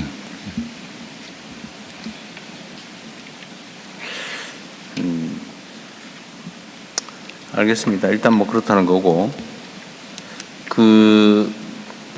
일단 중수청을 준비하는 과정에서도 이 여러 개 작동하고 있는 합수본 주요 사건들에 대한 합수본을 어떻게 할지도 지금 고민을 미리 해놔야 되겠네요. 예, 그렇습니다. 네, 그렇습니다.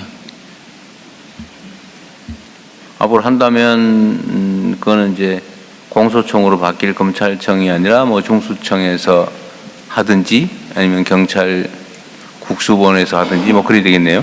네네. 네.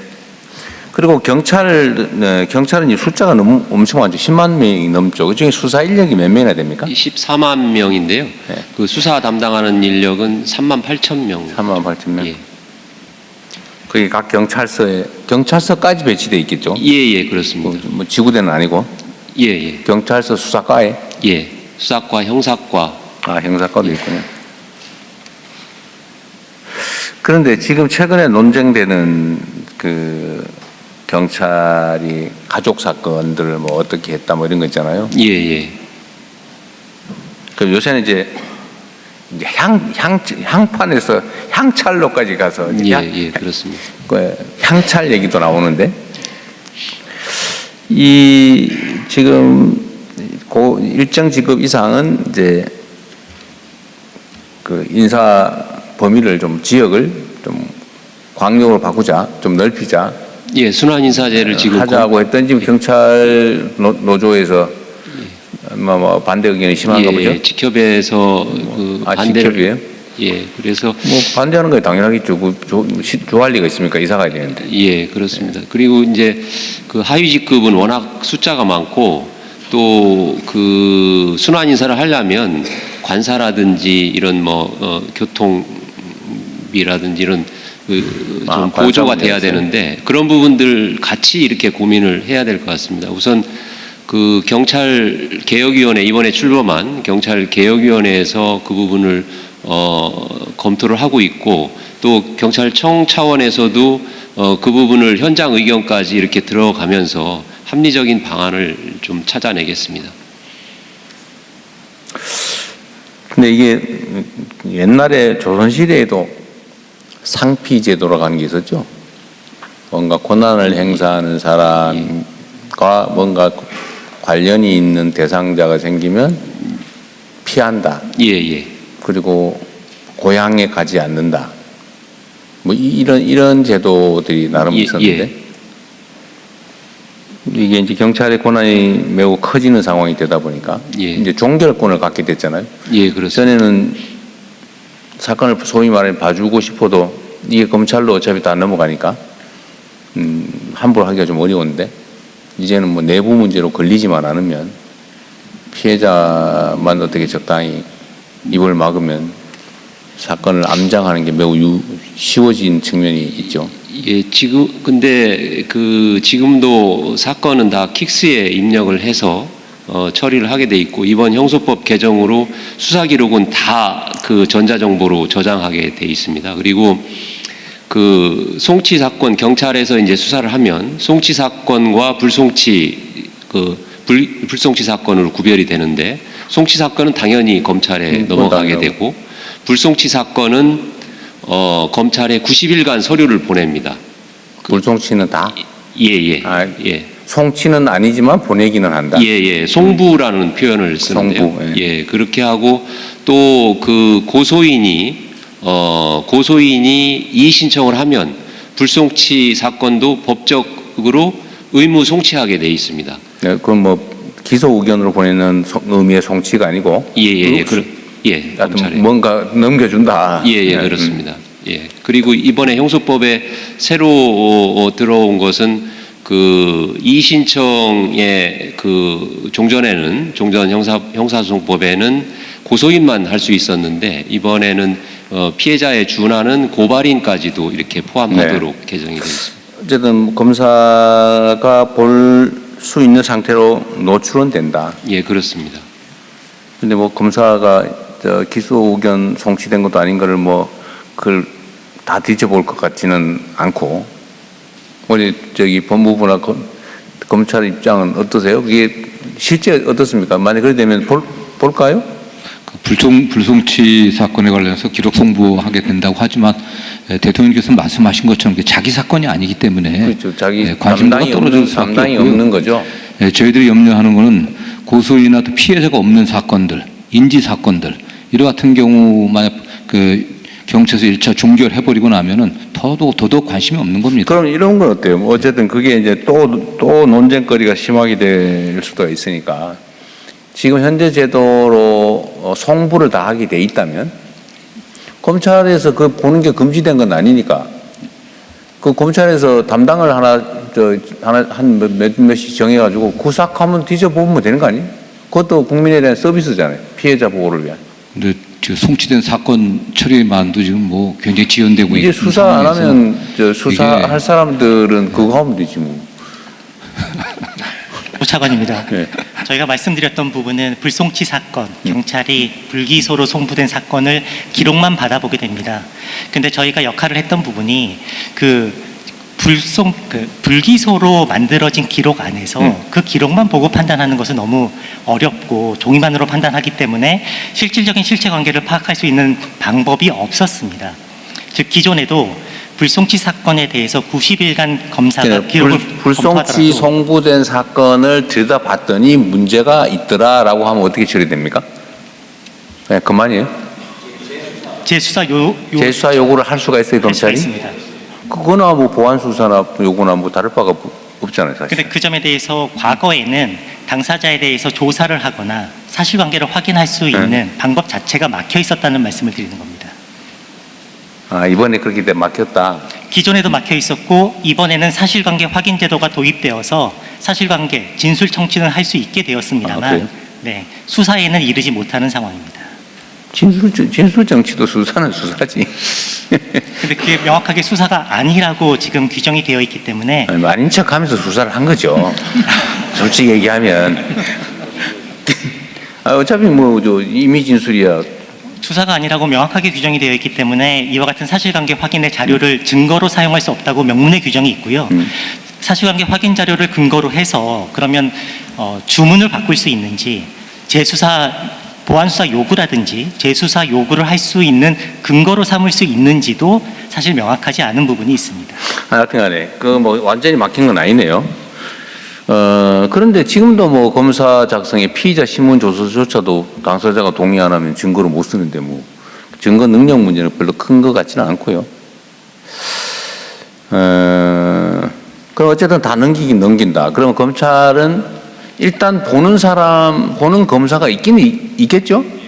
담당을 정하기는 해야 되겠죠? 그냥 넘기는 게 아니고? 지금도 그 송치 사건, 불송치 사건에 대해서 전부 다 검사가 보는 시스템은 갖춰져 있는데요. 그러니까 차관께서도 말씀하셨듯이 불송치 사건에 대해서는 아무래도 그 직접 보안 수사를 하거나 할 수가 없었던 그런 부분이기 때문에 이 경찰의 결정에 그거를 실체를 바꿀 수 있는 그런 여지가 없었던 것은 맞습니다. 네. 지금 이미 그랬다는 거잖아요, 이거는. 그 문제는 수사에 필요한 주요 증거를 누락하거나 은폐 또는 파기, 이제 이게 지금 국민들의 걱정거리가 됐는데, 주요 증거를 편철, 기록 안 하고 누락하는 거에 대한 제재는 뭐예요? 그냥 징계 정도로 끝나는 거예요? 아닙니다. 뭐 중한 경우에는 원래 허위공문서 작성이 형사처벌까지 가능합니다. 형사처벌 근거는 뭐예요? 그 독자적인 규정이 있습니까? 원래 그렇지는 않습니다. 써야 되는데 안 쓰면은 허위공문서 작성에 해당이 되는 거 아닌가요? 직무유기나 직무유기. 이런 보다는 허위공문서 작성이 더 세겠죠.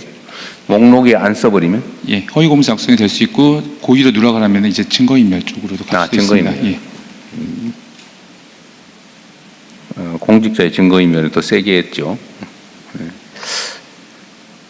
그럼 지금 현재 상태로 뭐 엄청나게 심각한 문제가 생겼다고 보기는 좀 그런데? 근데 좀 전에 대통령께서 말씀하셨듯이 이게 저희가 주장했던 보안수사라는 기능이 사라지고 나서 이제 저희가 이제 공소청에서는 사실 확인 절차만 할 수 있게 되어 있는데 지금 증거화를 할 수가 없게 되었습니다. 그래서 지금 저희가 진술 청취를 이렇게 할 수 있지만은 그것에 의해서 판단을 어떻게 했는지 그리고 이거에 의해서 기소를 할 만한 우리가 판단을 어떻게 했는지 이런 거를 법정에 현출시킬 수 있는 과정이 전혀 사라지게 되었습니다. 지금 저희 현실적으로 할 수 있는 거는 다시 보안사 요구를 내려서 증거화해서 다시 올라오게 하는 그런 절차밖에 할 수가 없는 상황이기 때문에 여러 그 입법 과정에서도 지적했던 바와 같이 우려되는 측면은 분명히 있는 건 사실입니다. 그렇죠. 이게 어쨌든 수십 년 동안 해왔던 제도를 지금 통째로 바꾸는 거기 때문에 맨 말끔하게 모든 문제를 제거하고 새로운 시스템으로 되지는 않겠죠. 당연히 마찰이 있고 적응하고 맞춰 들어가는 시간과 비용, 노력이 필요하겠죠. 근데 어쨌든 지금 생길 수 있는 모든 문제를 최대한 끌어내고 거기에 대한 대비 방안을 최선을 다해 강구해야죠. 검찰은 어쨌든 뭐 공식적으로 수사를 안 하게 됐으니까 불송치 송부 사건, 불송치 송부 사건들을 무신경하게 보지 말고 그걸 잘 보는 것도 검찰의 좀 피해자 보호를 위한 중요한 활동이겠네요. 네, 유념하겠습니다. 네. 그리고 필요하면 재수사를 명할 수 있고.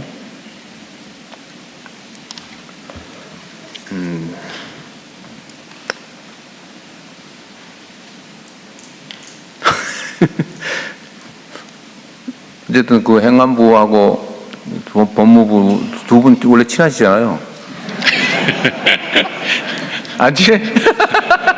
안 친했던 적이 없습니다. 그러니까 법무부 장관이 고개를 가로젓는데 두 분 사이가 엄청 나빠지시는 모양인데. 예. 여하튼 좀 협의를 좀 잘 하십시오. 실무단위에서도 뭐 모든 가능한 경우를 최대한 대비를 할 수 있게.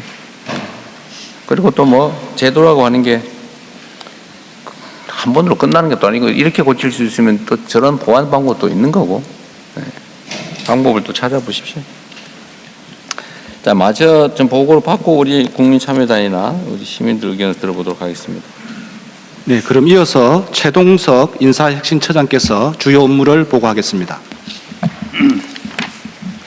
안녕하십니까. 인사혁신처장입니다.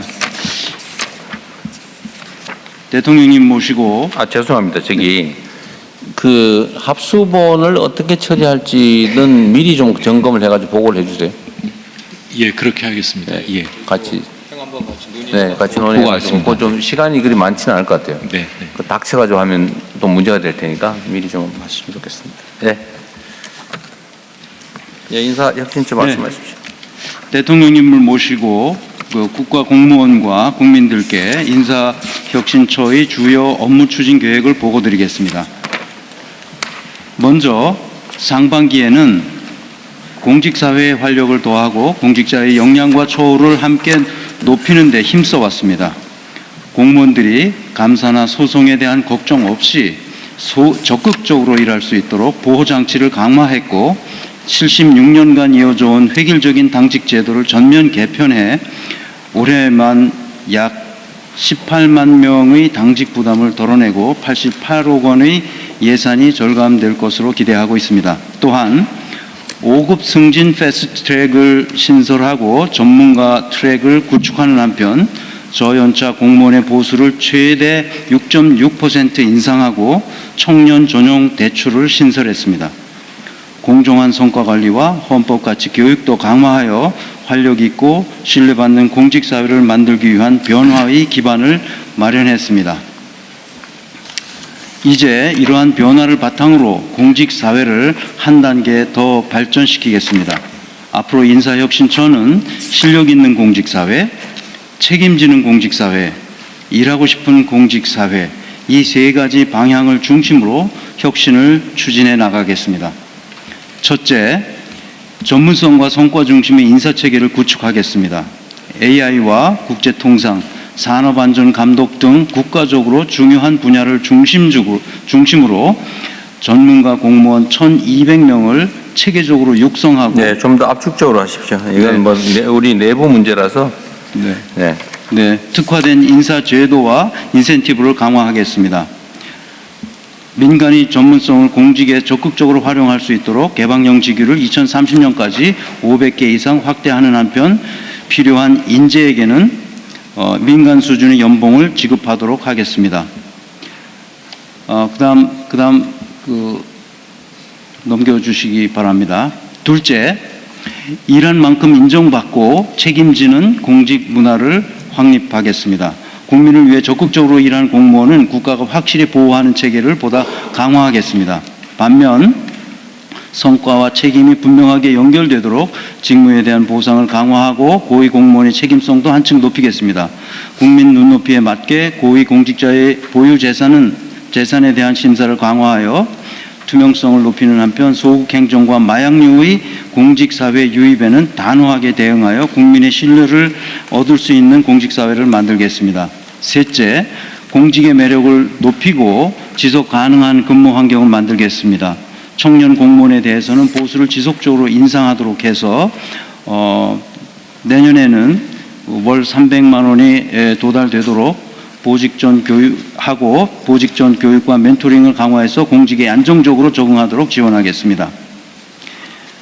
그다음 마지막으로 국민을 위해 헌신하다 다친 공무원은 국가가 끝까지 책임지겠습니다. 위험한 직무에 합당한 보상을 강화하고 공무상 재해를 입은 공무원에게 전담 인력을 배치하여 치료부터 재활까지 직무 복귀까지 국가가 먼저 찾아가 지원하겠습니다. 또한 공무상 재해를 입은 공무원의 헌신을 국가가 기억하고 예우할 수 있도록 공상 공무원의 날을 기념일로 지정하여 국민을 위한 헌신이 자부심으로 돌아오는 공직사회를 만들겠습니다. 공직사회가 달라져야 정부도 달라지고 정부가 달라져야 국민의 삶도 달라질 수 있습니다. 인사혁신처는 실력 있는 공무원이 제대로 일하고 그 결과에 대해 책임지며 국민을 위해 끝까지 헌신할 수 있는 공직사회를 만들겠습니다. 감사합니다. 네, 국무조정실. 이어서 임기건 국무조정실장께서 주요 업무를 보고드리겠습니다. 국무조정실 업무 보고 드리겠습니다. 51개 부처와 140개 공공기관 업무 보고의 마지막 순서입니다. 12년 만에 국무조정실이 대통령님께 업무 보고를 드릴 수 있는 기회를 주셔서 감사합니다. 왜 12년 만에?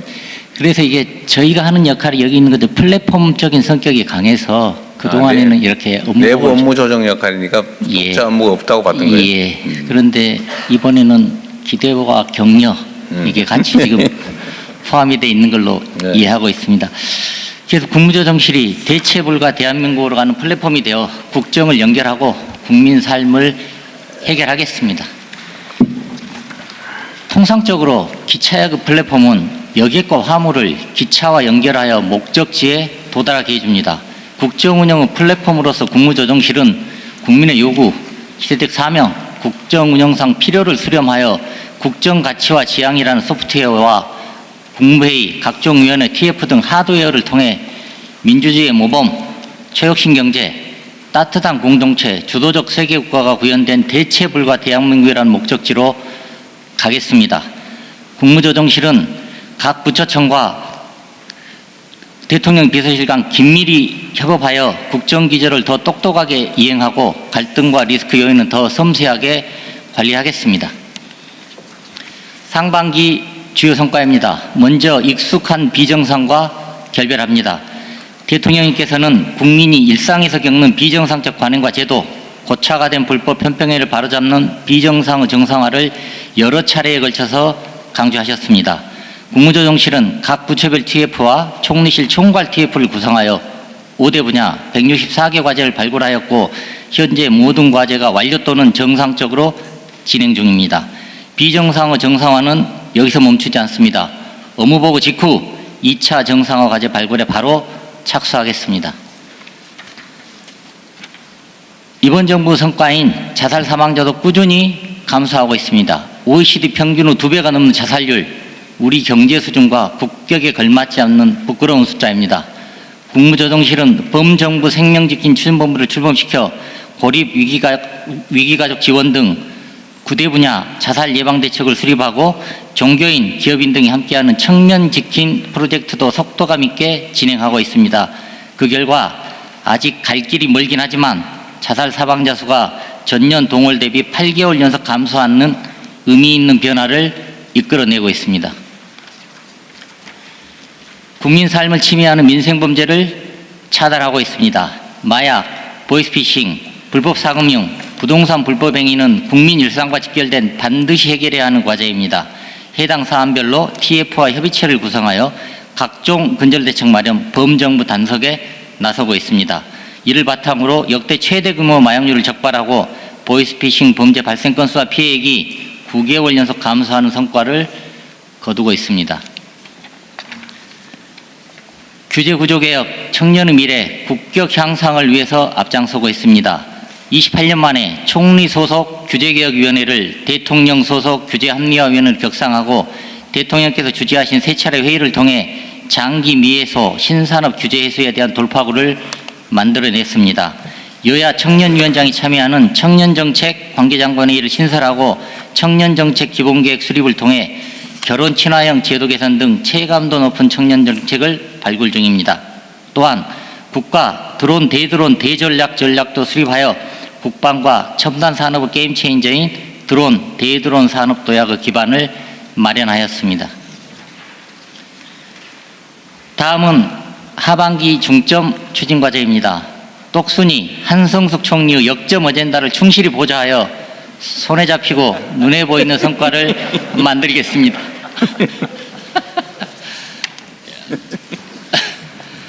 다음 페이지입니다.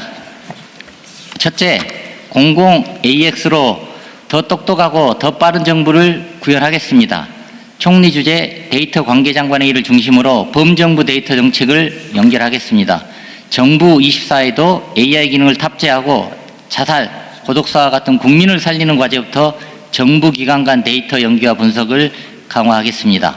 공공 데이터를 민간에 개방하는 탑100 프로젝트도 당초 계획보다 1년 앞당겨 27년까지 완료하겠습니다. 둘째, 규제 합리화로 새로운 성장의 기회를 만들겠습니다. 경쟁국보다 과도한 규제는 소관부처가 그 필요성을 입증하지 못하면 폐지하거나 개선하겠습니다. 창업 관련 행정서류는 50% 이상 감축하겠습니다. 메가특구를 중심으로 파격적 규제 특례를 적용하고 규제 샌드박스도 통합하여 원스톱으로 지원하겠습니다. 규제 개선 담당자에 대한 면책도 중요합니다. 면책제도 도입 사실을 규제 담당 공무원들이 숙지하도록 하겠습니다. 셋째, 전주기 창업 지원으로 창업 국가로 도약하겠습니다. 중기부, 교육부, 금융위, 과기부 등 여러 부처에서 흩어져 창업 정책이 추진되고 있습니다. 총리 주재 창업관계장관의 일을 신설하여 정부 내 창업과 제도전 지원 정책이 분명한 방향성을 갖고 서로 연결되도록 하겠습니다. 그간 창업 영역이 아니라고 여겨지던 방산, 신산업 등의 분야에서도 창업이 이루어질 수 있도록 유망 분야별 창업 생태계를 구축하겠습니다. 넷째, 청년이 체감하는 기여 사다리를 만들겠습니다. 청년이 참여하여 직접 만들고 쉽게 활용하는 청년 정책이 될 수 있도록 하겠습니다.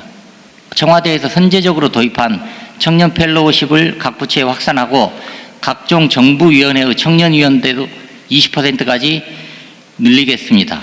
기존 청년 정책을 타깃별로 정교하게 재분류하고 청년 문화 예술 패스와 같이 선순환 효과를 내는 사업을 집중 발굴하여 확대하겠습니다.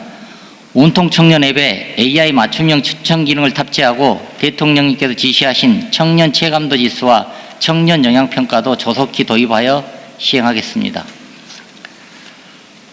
다섯째, AI와 혁신을 기반으로 전략적 국제개발 협력을 추진하겠습니다. 우리의 강점인 AI 기술과 K컬처가 ODA 분야에서도 10분 발휘될 수 있도록 하겠습니다. 우리 기업의 혁신 비즈니스 모델을 ODA와 결합하고 ODA를 기반으로 한 청년 취업의 경로도 다양화하겠습니다. 사전 기획 단계부터 여러 부처 협업 사업을 적극 발굴하고 중점 협력국 내에서도 거점 전략 지역에 선택 집중하고 비효율 소규모 사업은 정비하겠습니다. 여섯째, 대한민국의 생존 전략인 국토대전환을 본격적으로 추진하겠습니다. 8월 중 대통령님 주재 회의에서 세종시 행정수도 기능 완성, 권역별 거점도시 조성, 전국을 연결하는 교통망 확충, 3대 메가 프로젝트와 연결한 5극 3특 성장엔진 구축, 메가특구 도입, 성장엔진 연계 지역인재 양성, 기업 공공기관 지방이전, 지방우대 원칙 지원체계 전면 재설계 등 국토대전환 8대 과제가 확정됩니다. 발표에 그치지 않고 주요 과제들이 현장에 안착될 수 있도록 총리 주재 범정부 협의체를 중심으로 추진 상황을 면밀히 점검하겠습니다. 마지막으로 국정과제와 대통령 지시사항을 세밀하게 점검하여 이행을 가속화하겠습니다. 123대 국정과제에 대한 상반기 점검 결과 93%가 정상 추진되고 있습니다. 대통령 지시사항도 지시부터 완료까지 평균 86일 빠른 속도로 이행 중입니다. 하지만 이 시간 이후 속도와 협업을 더욱 강화하도록 하겠습니다. 근본 정부처 업무보고 주요 과제는 신속하게 국정과제에 반영하겠습니다.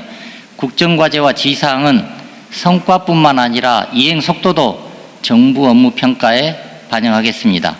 정부 부처 간 협업 과제를 선정하여 그 성과를 정부 업무 평가에 반영하고 우수 사례는 적극적으로 포상하겠습니다. 관건은 결국 사람입니다. 성과를 높이기 위해 공직자들의 인식과 행태 변화가 무엇보다 중요합니다. 국무조정실은 국무총리를 보좌하여 이렇게 일하겠습니다. 관성이 얽매이지 않고 발상을 전환하겠습니다. 안 되는 이유를 찾기보다 되는 방안을 고민하는 문제 해결형 조직이 되겠습니다. 단 며칠이라도 앞당길 수 있도록 속도를 높이겠습니다. 대책 발표는 단지 일의 시작일 뿐입니다. 발표된 대책은 반드시 실행하겠습니다. 안전과 정책 홍보는 과하다 싶을 정도로 대응하겠습니다. 현장의 목소리를 꼼꼼하게 검토하고 피드백하겠습니다.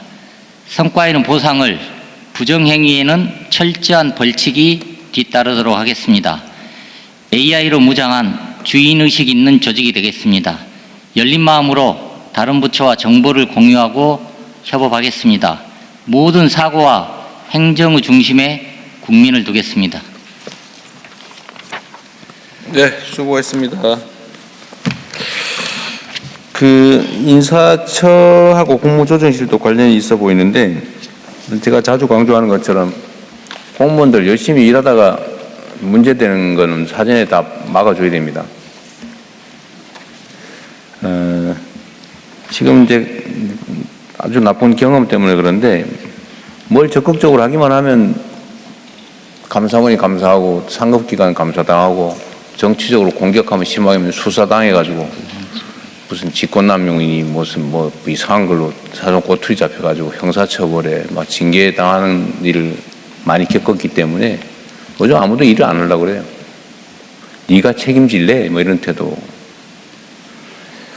요즘 전부 다 수첩하고 녹음기 들고 다니면서 뭐 시키면 다 녹음해 놓는다더라고.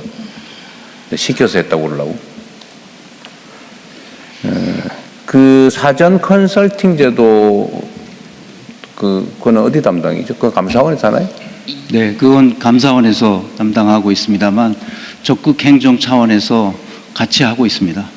인사혁신처가 네, 여기 있습니다. 인사혁신처도 그 업무와 관련이 저희 담당입니다. 그 어떤 업무를 그건 나중에 이제 문책을 할 거냐 말 거냐는 문제 같고, 어떤 업무를 할 때 사전에 이거 이렇게 해도 되겠냐고 해서 심사해서 해라고 하면 면책해 주는 그런 거 지금 만들고 네, 만들고 있습니다. 지금 시행되고 있는데요. 시행되고 있어요? 감사원 감사를 면책하도록 정했고요, 이미 규정상. 그런데 각 부처에서 적극행정위원회를 구성해서 거기서 위원회가 인증해 주면 그것에 대한 처리한 공무원은 감사원 감사도 면책될 뿐만 아니라 고소 고발이 들어와도 그것에 대해서 수사기관이 수사하는 것, 그다음에 나중에 재판에 들어가는 것까지 다 적극행정보호관이 있습니다. 적극행정보호관이 그것을 다 지원해 주도록 그렇게 시스템이 돼 있는데, 이게 홍보가 잘 안 돼서. 진짜 해줘야 돼요. 진짜 해줍니다. 그리고 실제로 해준 사례가 있어요? 해준 사례가 아직 있습니다. 문제되지는 않았을 테니까. 네. 근데 이게 이제 공무원들에게 거의 트라우마 같은 게 있습니다. 제가 보기에는. 그럼요. 이게 한두 해가 그런 게 아니거든요. 두려움 때문에 사실은 진짜 그렇게 해줄까? 지금 대통령님 질문하신 대로 진짜 해주냐? 진짜 해주고 있어요. 그런데 지금 그 두려움이 워낙 이제 오랫동안 돼 있어서 저희가 홍보를 하고 있습니다만, 지금 전 공무원에게 이거를 기관장님들께서 옛날에도 사실은 적극 행정을 권유하고 적극 행정에 대해서 문책하지 않는다고 공무원을 수없이 했는데 그 후에 수사 감사를 뒤따 했단 말이에요. 그렇죠. 그러니까 안 믿지. 이번 정부 들어와서는 그런 일이 없습니다. 그 감사원도 지금이야 없겠지요.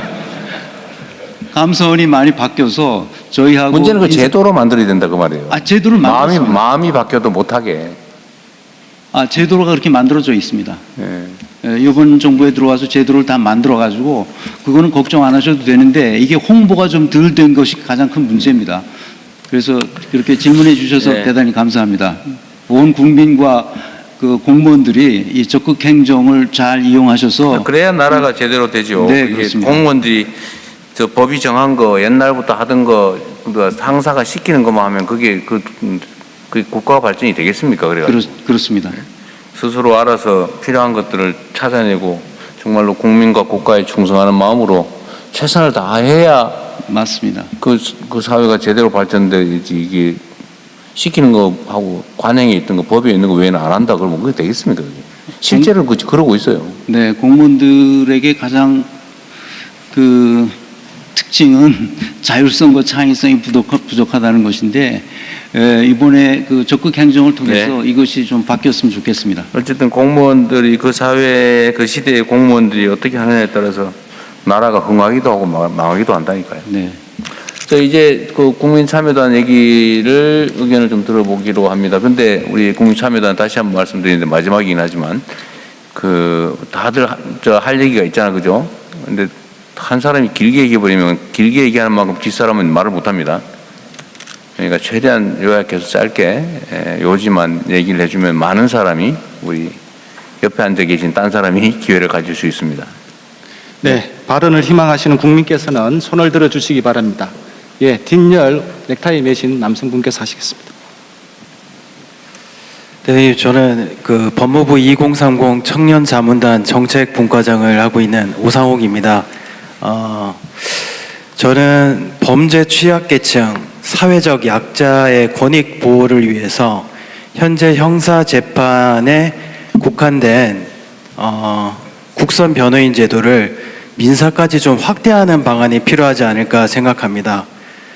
사회적 약자가 스스로의 경제적인 이유 그리고 또 사회의 다양한 이유로 인해서 스스로의 권리를 포기하지 않도록 국가가 나서서 보호해주고 존중해줬으면 좋겠습니다. 짧게 하겠습니다. 감사합니다.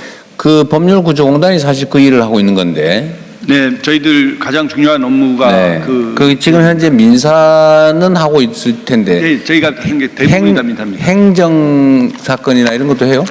행정 사건도 조금 하고는 있습니다. 행정 소송도 하고 있고 형사 국선도 약간은 하고는 있습니다만 대부분은 민사입니다. 형사 국선은 법원이 알아서 할 일인 것 같은데. 지방의 경우 저 국선 변호인이 없는 지역이나 이럴 때 없으면 네, 알겠습니다. 저희가 지금 또 의견 듣겠습니다. 네, 뒷열 제일 뒤쪽에. 네, 감사합니다. 저는 지금 국방부하고 산업부에서 청년 인턴하고 2030 자문단 활동하고 있는 박준이라고 합니다. 우선 현재 높은 경쟁률로 모집되고 있는 2030 자문단은 연임이 가능하고 타 위원회 활동가의 겸직 제한이 없어서 경력이 많은 소수에게 좀 유리하게 돌아가고 있습니다. 또한 신규 청년들에게는 진입 장벽이 높은 신입센터 구조를 가지고 있습니다. 청년 인턴처럼 서류 단계부터 블라인드로 진행하고 신입 경력 트랙 분리, 일반적인 면접 방식이 아닌 청년 정책 토론 면접을 통해 도입해 여러 가지 성향을 파악할 수 있게 해야 됩니다. 또한 청년 전체에 정치적인 색을 띄울 수 없게 적절한 교육도 필요한 시점입니다. 최근 모집한 청와대 펠로우십의 취지와 같이 화려한 스펙보다 삶의 현장 목소리를 가진 다양한 청년들이 참여할 수 있도록 선발체계 대전이 필요한 시기입니다. 또한 청년 인턴은 현재 청년 인턴도 높은 경쟁률로 돌아가고 있지만 부처별 편차가 심해 일부는 구체적인 업무 없이 방치되는 독서실 인턴, 강원도 양떼 목장에 방치된 양, 그리고 인사도 안 받아주는 꽂아놓은 보리짝이라는 자주 섞인 목소리가 나오고 있습니다. 국무조정실이 지금보다도 더 적극적으로 사전에 각 부처의 인턴 업무 포지션을 엄격히 심사, 관리하고 익명 만족도 조사와 점검 사실조사를 통해 불합리한 처우에는 실효 수 있는 페널티가 필요합니다. 여기서 말하는 페널티란 다음 인턴 활용을 금지하는 때 하나 방법이 있다고 생각합니다. 거의 모든 인턴들이 공감한 보기 좋았다는 모집 공고가 있습니다. 마침 오늘 경찰청 분들이 오셨는데요. 2026년 1차 경찰청 청년 모집 내용처럼 코드, 근무 예정지, 인원, 담당 예상 업무처럼 더 세분화되어 있는 내용으로 명확히 구분하여야 하고 원하는 각 한 개 팀에만 지원을 할 수 있게 하고 더 다양한 청년들이 지원을 하게 해야 됩니다. 행정사업 등 큰 구분 코드로 뽑힌 뒤 팀을 배정받는 것보다 지원 시점부터 원하는 팀을 선택해야 서로 윈윈하는 구조가 만들어질 수 있다고 생각합니다. 마지막으로 좋은 경험을 해야 보다 많은 청년이 공직의 꿈을 키울 수 있고 있다는 점을 참고해 주시기 바라며 제도적 보완을 좀 요청드립니다. 감사합니다. 네. 또 의견 듣겠습니다. 예, 앞열에서 넥타이 매신 청년께서 해주시겠습니다. 안녕하세요. 저는 오늘 그 성과가 보고된 국가정상화 프로젝트의 이제 총괄 TFA 민간위원으로 참여했던 송원섭이라고 합니다. 현재 그 총리 소속의 총리조정위원회 민간위원으로 활동하고 있습니다. 일단은 말씀드리기 앞서서 제가 총리실에서 옆에서 활동하면서 느꼈던 것이 총리실 분들이 여기에 꽤나 진심이시구나라는 걸 느꼈고, 지금 제 등 뒤로 보이는 심종석 실장님은 제 꿈에 나올 정도로 너무 저희 의견을 많이 물어보셔가지고 네, 정말 감사하다는 말씀 드리고 싶습니다. 저는 오늘 AI와 SNS 발전으로 점점 심각해지는 외로움 문제에 대해 말씀드리고 싶은데요. 방금 국조실에서도 자살과 고독사 관련해서 말씀 주셔서 말씀드리겠습니다. 현재 WHO는 외로움으로 인한 조기 사망이 연간 약 87만 명이 이른다고 보고하고 있고, 이를 흡연과 비만처럼 개인 문제를 넘어서 사회 정책으로 다뤄야 된다고 이야기하고 있습니다. 실제로 영국과 일본은 외로움부 전담 장관, 영어로 하면 Minister of Loneliness가 있을 정도인데요. 하지만 우리나라 같은 경우는 현재 고독사 예방법을 추진 근거로 해서 관련 대책을 협의하는 복지부 산하의 고독사 협의회를 발족했지만, 현재 제도는 고독사를 중심으로 다루기 때문에 고리분등 청년이나 중장년 우울 문제 같이 AI로 인해서 다양하게 발현되는 여러 외로움 문제를 모두 포괄할 수 없다라고 생각을 하고 있습니다. 그래서 앞서 말씀드린 WHO 보고서 역시 외로움을 보건의 관점에서만 해결하는 것이 아니라 공공인프라나 과학기술 등 다학적 접근이 필요하다고 하고 있는데요. 우리나라 역시 복지부뿐만 아니라 최소 8개 부처에서 40개가 넘는 과제를 운영하고 있지만, 현재 이러한 부처나 지자체가 얼마나 쓰고 있는지, 중복되는 사업이나 사각지대가 있는지 등을 트래킹할 방법은 사실 많지 않습니다. 이로 인해서 예산과 인력이 낭비될 수도 있다는 우려가 좀 있는 것 같습니다. 그렇기 때문에 현행 고독사 예방법을 고리분등 및 외로움 대응 기본법으로 개정을 하고 다보처 심의 조정 기구를 설치를 해서 예산을 좀 더 똑똑하게 사용하고 정책 성과를 트래킹할 수 있도록 좀 건의드리는 바입니다. 네, 가급적이면 좀 요약해서 다음 분도 한번 들어보죠. 네, 앞열 넥타이 매신 남성분 발언해 주시기 바랍니다. 네, 기회 주셔서 감사합니다. 저는 서울에서 변호사로 일하고 있는 엄기섭입니다. 저는 법무부 장관님께 신원조사 폐지를 건의드리고자 합니다. 대한민국에서 공무원이 되려면 모든 검사와 3급 이상 공무원은 국정원의 신원조사를 받아서 문제없다는 회신을 받아 임용될 수 있습니다. 그리고 4급 이하 공무원은 경찰청의 신원조사를 받아서 문제없다는 회신을 받아야 임용될 수 있습니다. 그런데 신원조사는 헌법상 기본권인 공무담임권을 제한합니다. 왜냐하면 신원조사를 받지 않으면 공무원이 될 수 없기 때문입니다. 또한 신원조사를 받기 위해서는 신원진술서에 주민등록번호, 휴대폰 번호 등 다수의 개인정보를 적어서 제출해야 되기 때문에 신원조사는 헌법상 기본권인 개인정보 자기 결정권도 제한합니다. 헌법 37조 2항에 의해서 헌법상 기본권을 제한하려면 법률에 근거를 두고 해야 하는데, 신원조사에 관해서는 법률에 아무런 규정이 없고 대통령령이 보안업무 규정 36조 37조에 의해서 실시되고 있습니다. 따라서 신원조사는 위헌이고 위법합니다. 국정원 직원에 관해서는 법률인 국가정보원 직원법 8조 2에서 규정하고 있으나 국정원 직원 이외의 공무원에 대해서는 법률의 근거 규정이 없습니다. 정부조직법의 35조 1항에서 법무부는 그 인권 옹호에 관한 사무를 관장합니다. 신원조사는 위에서 말씀드린 바와 같이 공무담임권, 개인정보 자기결정권 등의 인권을 제한하기 때문에 법무부에서 폐지를 추진하는 것이 필요하다고 사료됩니다. 지금 이 시간에도 전국 정부기관에서 미안한데요. 예. 충분히 이제 얘기는 전달된 것 같아요. 신원조사하지 마라. 예. 그 위헌이다, 인권침해다. 됐죠? 예. 네, 그렇게 합시다. 네. 다른 분. 네, 이번에는 여성분 질문을 받겠습니다. 예, 맨 앞에 가운데 여성 국민께서 의견을 말씀해 주시기 바랍니다. 네, 저는 이렇게 막 유창한 직업은 없는 일반 국민, 충남 아산에서 온 오혜지라고 하는데요. 그 자살 이야기가 나와서 그런데 제가 자해 경험자라서 자살 시도를 해서 보건소에 도움을 받으러 가잖아요. 그러면 그 비비고 음식 몇 개랑 햇밥 몇 개 주시면서 상담 8회 도움을 주세요. 근데 그게 과연 자살까지 시도를 해본 사람이 상담 8회만으로 그게 실질적 도움이 되는지 저는 좀 부족하다고 느꼈거든요. 상담 기간이 좀 더 길어서 내 속마음을 좀 치료를 하고 싶다는 생각을 했어요. 그래서 그거를 좀 대통령님한테 말씀드리고 싶었고요. 네. 이건 되게 짧아요. 이거 제가 네, 저 정성호 장관님, 저 교도관의 인권을 챙겨주세요. 다큐를 보니까 범죄자가 교도관을 개똥으로 알더라고요. 그래서 교도관에게 공권력에 힘을 주시고 범죄자가 교도소에 자리가 없어서 가석방 된다는 기사를 봤습니다. 교도소를 좀 더 지어서 걔네들이 가석방 안 되게 해주세요. 그리고 법사위랑 장관님이랑 카메라 없는 곳에서 의견을 합치해서 나라를 이끌어 주세요. 아니면 누가 어쨌네 누가 저쨌네 이러면 국민들은 불안합니다. 의견을 합치해서 나라를 리드해 주셨으면 감사하겠습니다. 말을 정확하게 하지 못해서 죄송합니다. 감사합니다. 잘하셨습니다.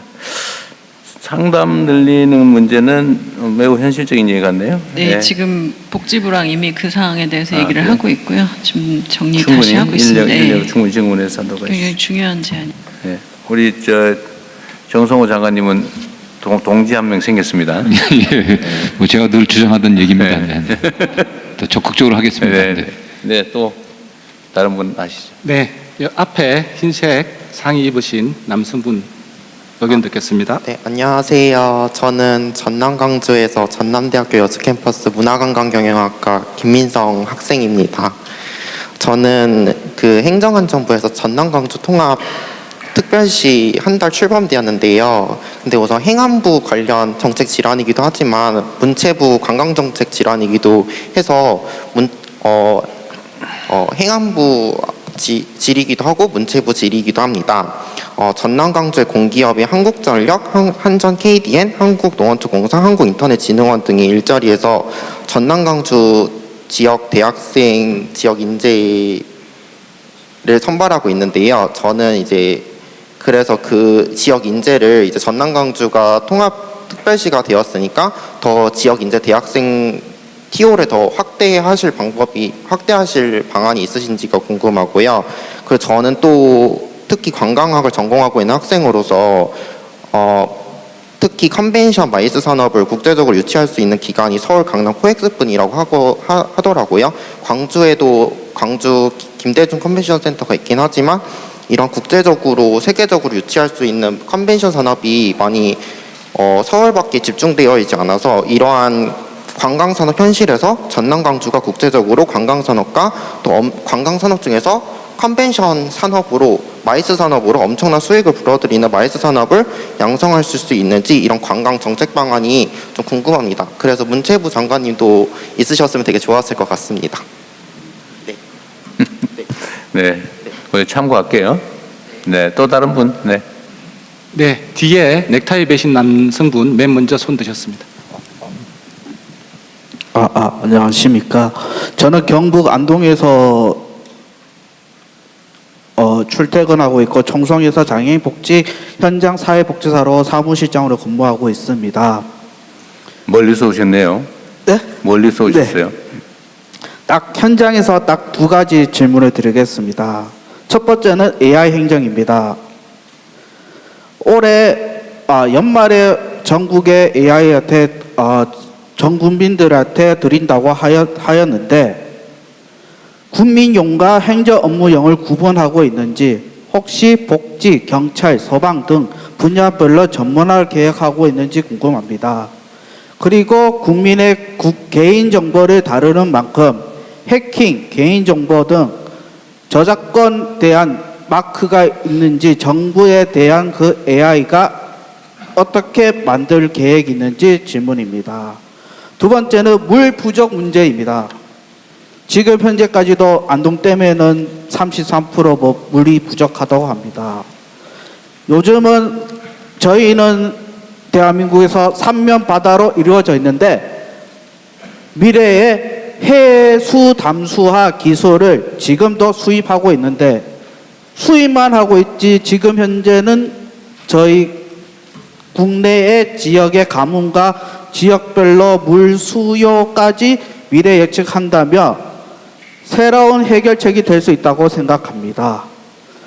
도시뿐만 아니라 저희같이 청송이나 내륙 지방까지 물 공급이 되었으면 좋겠습니다. 마지막으로 질문 한 가지 더 드리겠습니다. 여기까지 오는데 한 4시간에서 5시간 걸렸습니다. 이거는 좀 그렇지만 좀 저희는 뭐 오면 뭐 선물을 사진이랑 뭐 찍고 싶은데 뭐 카메라 보안 때문상으로 청와대로 처음으로 방문했는데 뭐 증명사진도 없고 뭐 왔다고 얘기하면 뭐 KTV에서 뭐 방송했다 이 말 하면 뭐가 되겠습니까? 저희 또 사인 또 필요하고 그렇습니다. 네. 자, 다른 거는 다른 부처 소관 사무에 관한 것이어서 그냥 참고하기로 하고, 인공지능은 각 부처별로 지금 만들고 있는데 결국은 이거는 통합하게 될 거예요. 네. 그렇게 참고로 아시고, 또 한 분만 더 할까요? 네, 앞에 여성분 해주시기 바랍니다. 네, 안녕하십니까. 국민의 삶의 질 향상을 위해서 애써주시는 이재명 대통령님과 각 부처 담당해주시는 분들에게 감사함을 전하고 싶습니다. 저는 화성 특례시에서 온 유인혜라고 합니다. 저희 화성시는 지역 특성상 제조업에 종사하는 분들이 많습니다. 그래서 한 가지 질문을 드리고 싶은데, 제조업 현장에서 지속적으로 제기되는 인력 문제와 관련해 궁금한 점이 있습니다. 제조업 기반인 금형, 주조, 용접 등 이런 것들을 저희는 뿌리 산업이라고 하는데요. 뿌리 산업 현장에서는 인력난이 굉장히 심각합니다. 국가 경쟁력 강화를 위해 부처 간 협업을 통해 비자와 행정 절차를 보다 신속하고 간소화하며 뿌리 산업 중소기업이 필요한 전문 인력을 안정적으로 확보할 수 있도록 제도를 개선해 주셨으면 감사하며, 혹시 계획이 있으신지 궁금합니다. 감사합니다. 네. 오늘 소관 사무에 관한 업무 보고와 관련이 좀 아닌 것 같아서 참고하도록 할게요. 그 일반 우리 시민들 의견도 한번 잠깐 들어보고 정리하겠습니다. 온라인 국민 의견에 대해 소개하도록 하겠습니다. 8개 기관에 대해 한두 건씩 간략히 소개드리겠습니다.